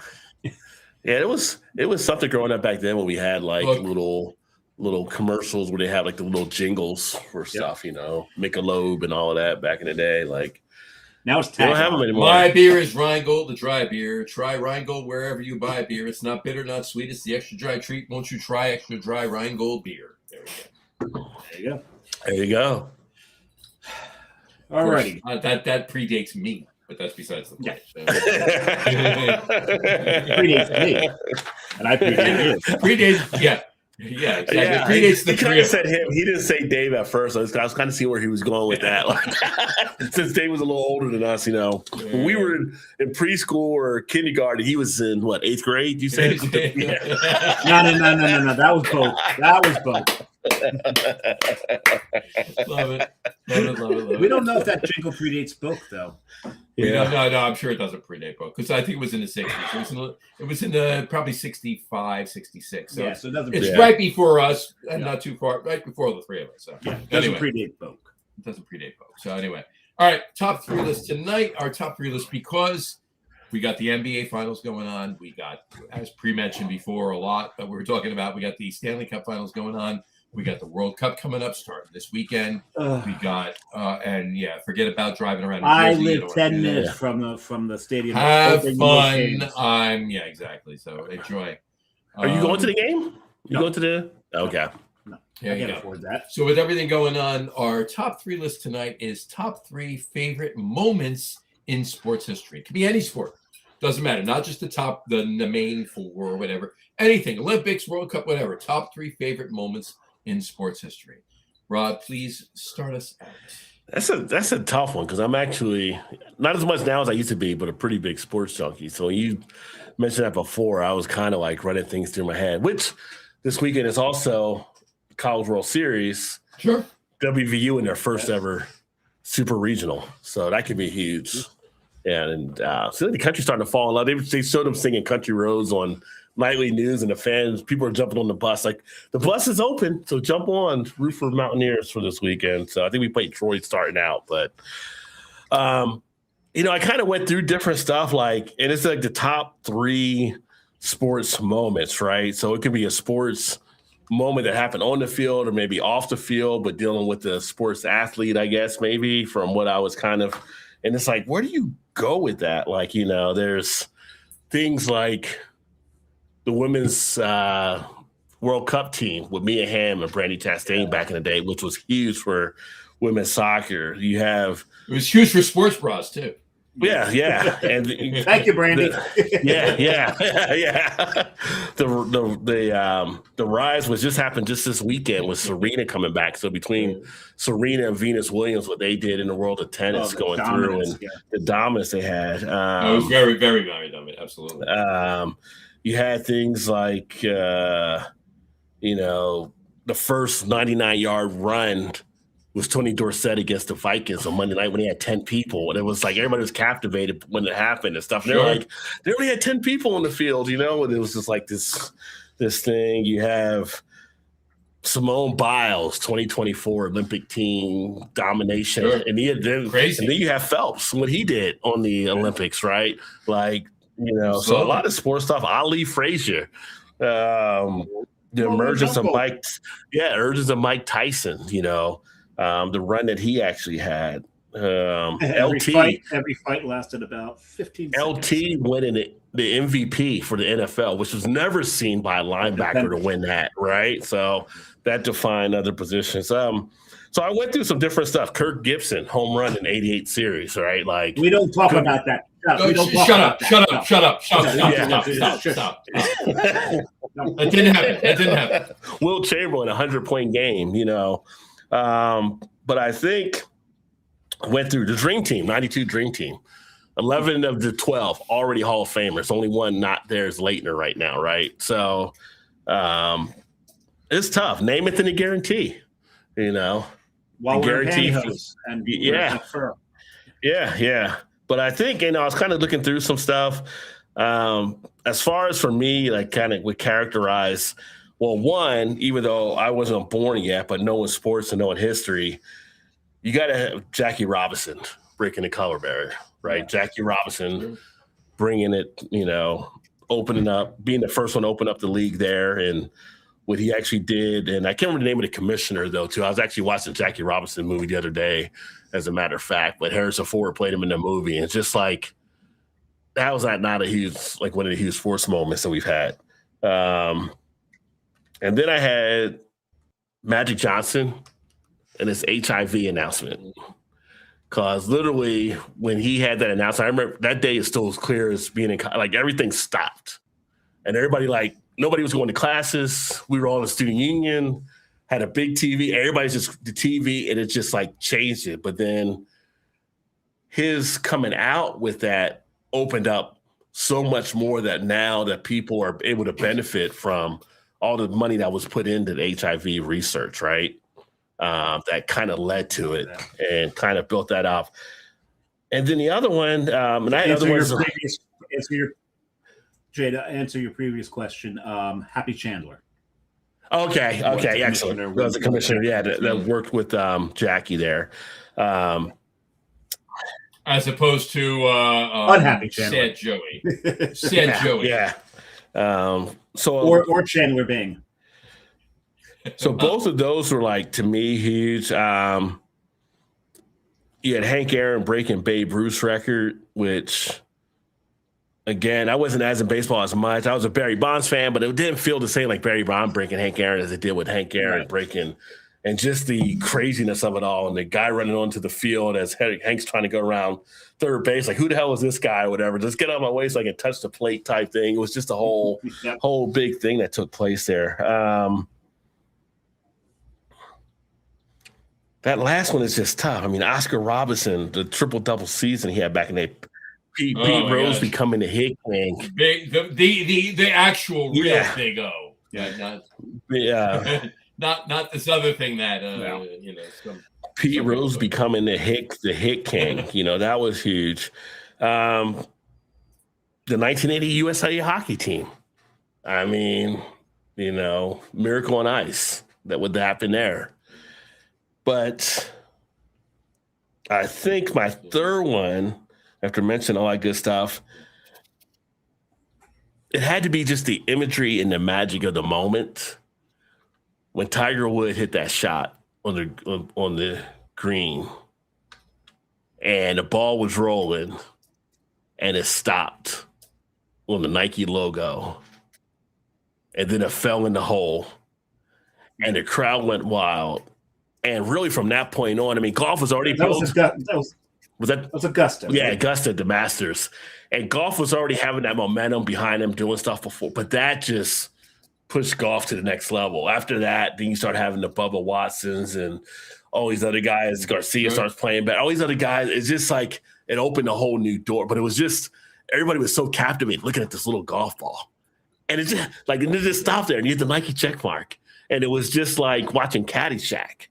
And then all of a sudden, it just rolls over. Everything exploded. And everybody still keeps focused on that ball, and then it goes in. I mean, if you look at a way to like pull a curtain on some type of script, how do you beat that moment for that? It was just incredible when it happened. But there's a lot of other great stuff that was out there as well. I was looking at the catch. I was a big Cowboys fan, so I was a big Everson Walls fan back in the day. Joe Montana. Oh, I thought you were talking about the one. I was listening. I'm going to tell you right now. I thought about David Tyree too on the catch, but that was a different. No, not that catch. No, different one for the Mets. Oh, over the shoulder. Yeah. But I was a big Everson Walls fan in 1990. I was when he came over to the Giants. Yeah.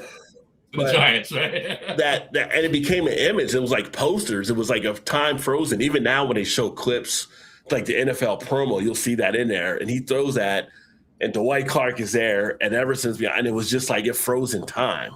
And that was like the first, to me, that was like the first big catch time moment. Now, obviously, back in the 70s, you had stuff with Lynn Swann and the Steelers and other teams like that. But it was just the immaculate reception. Right. But this was just like frozen in time. And then Joe Montana became the household name, winning these Super Bowls and being just like the golden boy. And it was just like it was just one of those things. My favorite Joe Montana moment, and I love Joe Montana. I do. I respect the man. My favorite Joe Montana moment is when Leonard Marshall laid him out in 1990.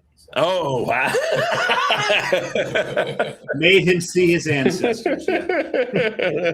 But I thought about like that David Tyree, the catch that was huge. And then gets cut in the off season. Yeah. Well, and Plaxico had to catch in the Super Bowl, and he shoots himself in the leg or whatever. So, exactly. That is the epitome of shooting yourself. Yeah. Because I'll be honest with you, and even missed his goddamn foot. Yeah. Look, Dave will agree with me. If that doesn't happen, the Giants win the Super Bowl. Yeah.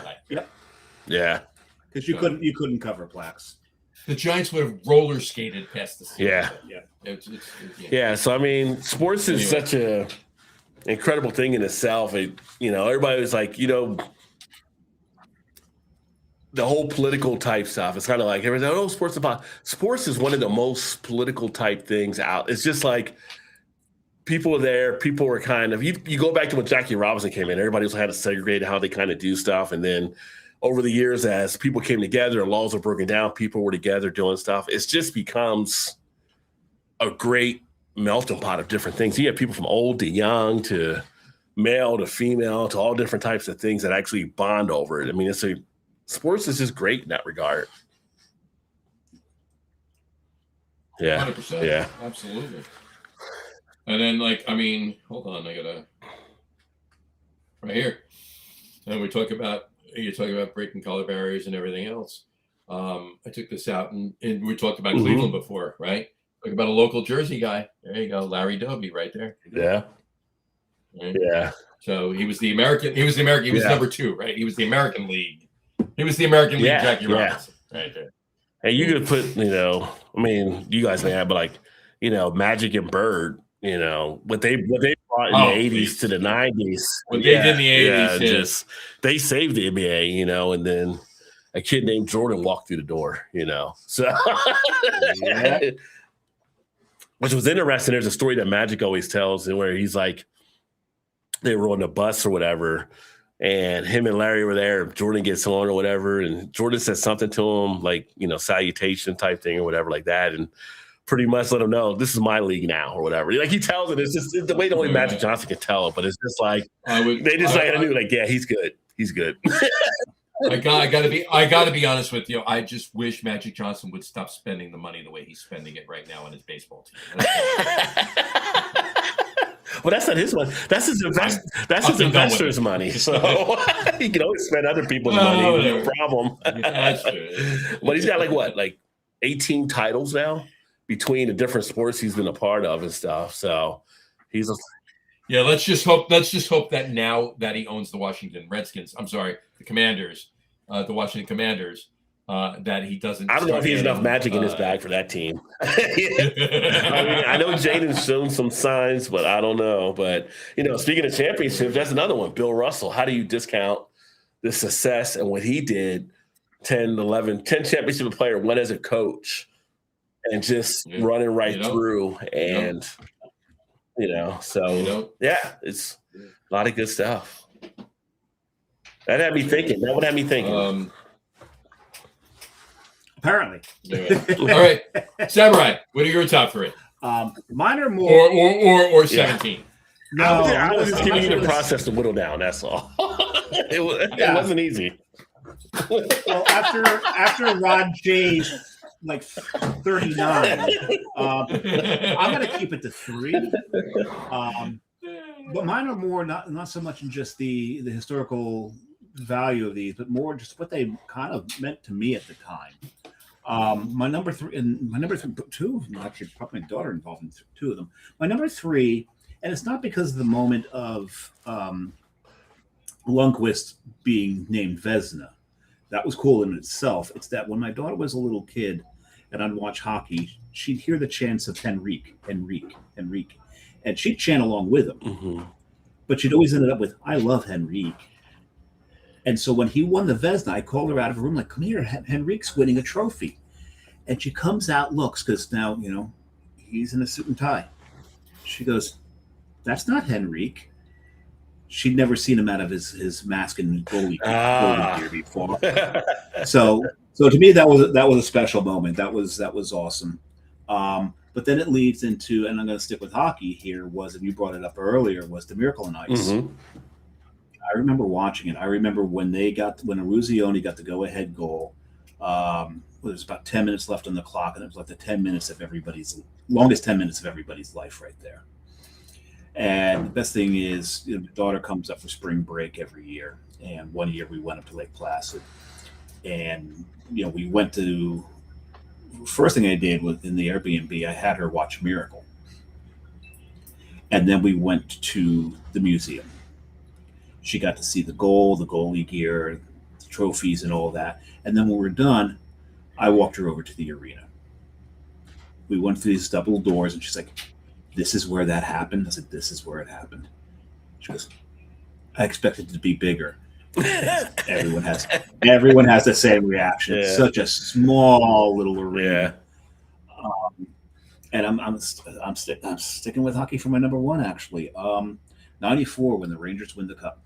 Yeah, that was a big celebration when that happened. Yeah. There was one sign. Was that Messier on there then, or that was Mess. Yeah. That was Mess. And it was such we were down 3-2. Mess guarantees a winning game 6.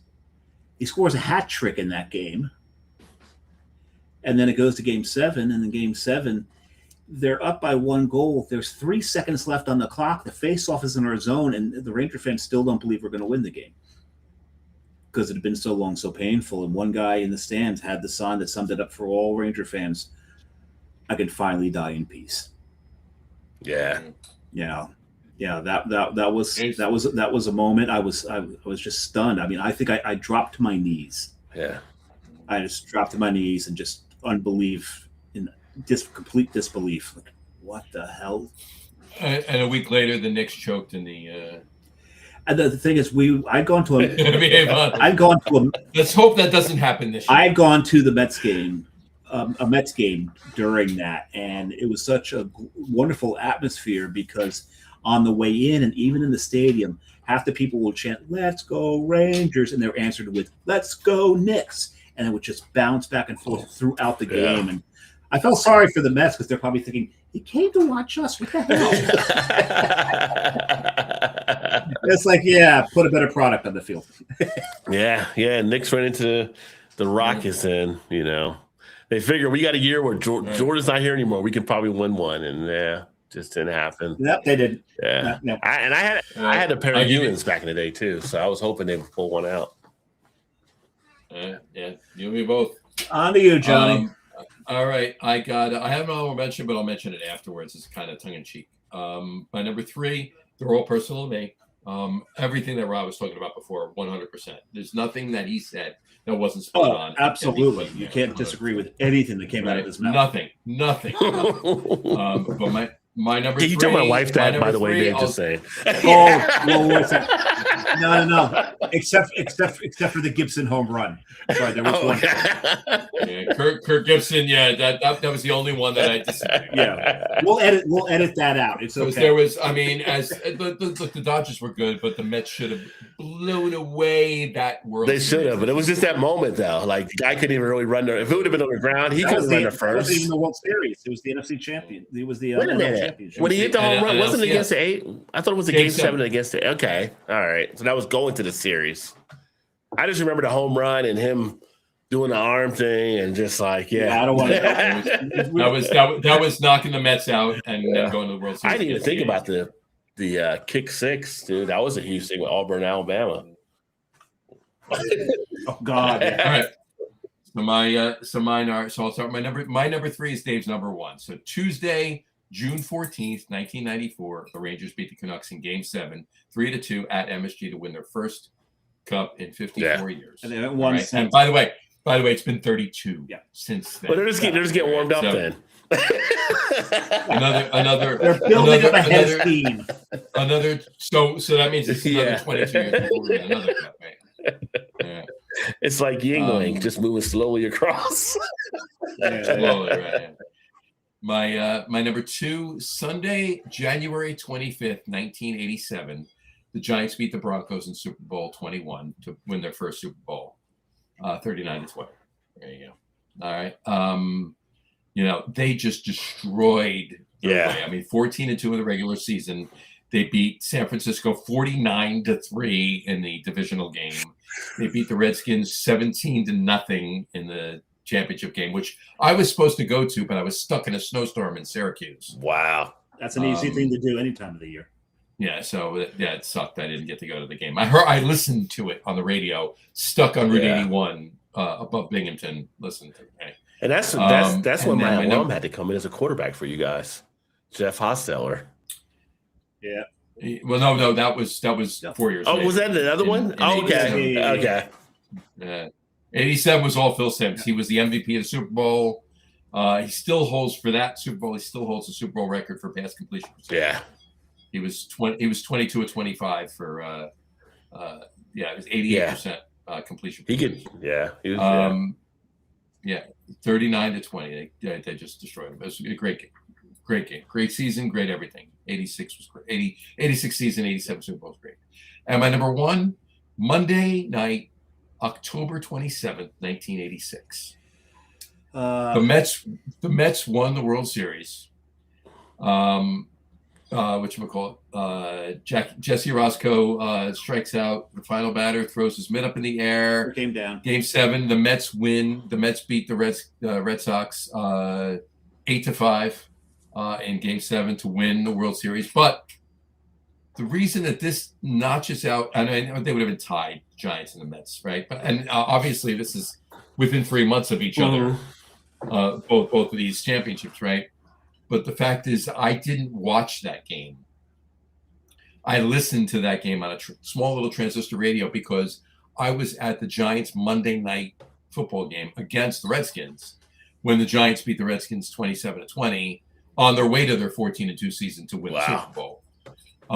And they stopped play on the field, not for a commercial, not for a commercial timeout. They literally stopped play on the field to announce that the Mets were the World Series champs.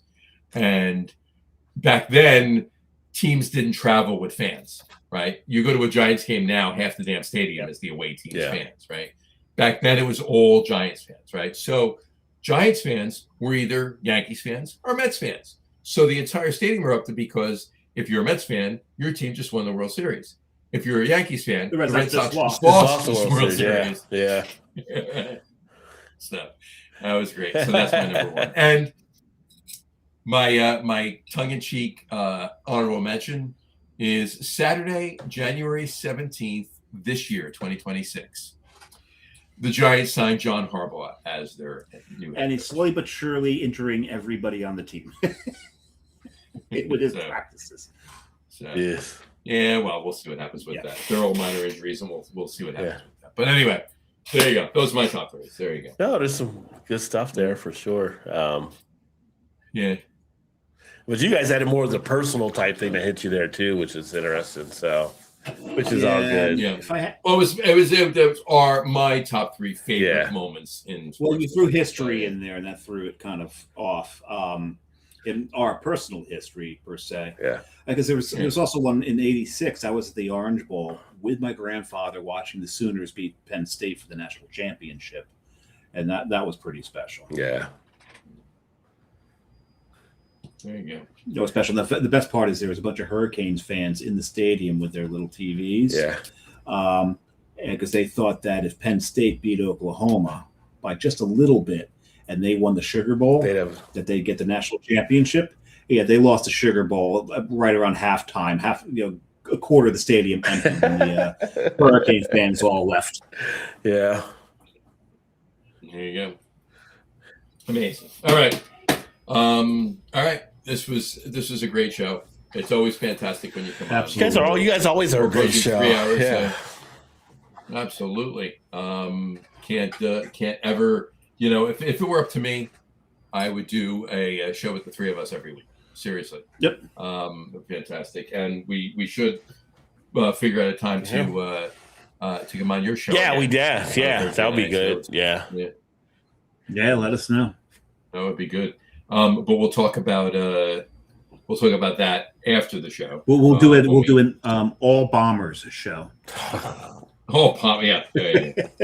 So it would be a Friday night show. Yeah. So I'm not going to feel like Saturday or Friday going to work in the morning. Probably that was the case. Yeah. Do you ever feel like going to work on a Friday? Ever? Not really, but I get to work from home, so it's not as bad. So I get to work from the house. So you just roll down the stairs. It's much easier having a 30-foot commute plus than getting in the car and having to drive somewhere. To be completely honest with you, Thursday night would be better for me than Friday night anyway, because on Friday mornings, I don't have to wake up early. On Saturday mornings, you got to wake up. Oh, that's early. Yeah. When I work from home, you know what my commute is, Rod? Right there. That's my commute. 10 feet. If. Yeah. All right. So stick around, Rob. We'll talk to you for 1 second. We'll talk to you after the show 1 second. On that note, though, we will wrap up the show for today. We want to thank everybody for watching. And for those of you just listening to the audio podcast, thank you for listening. Don't forget to visit our website, www.logroom.com. That's LAGERROOM.com. And please remember, like us and follow us on all of our social media, Facebook, Twitter, Instagram, and of course our YouTube channel. All of them are at The Log Room. Remember, we go live with the video podcast on Facebook, YouTube, X, and Twitch every Tuesday night around 6:30 p.m. Eastern Time.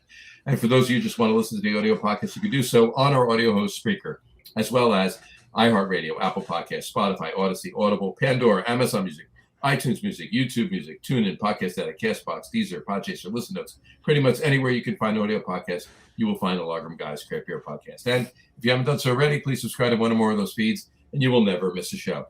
Again, thanks for following along with us. Have a great rest of your week. Have a wonderful weekend. Rod, thank you so much for coming on. We really appreciate it. Every time you come on, it's a fantastic show. Always. We love it. Absolutely. By the way, I'd be remiss if I didn't say Brian's last beer of the night is his Very Beerventures nice. on. He went to 4.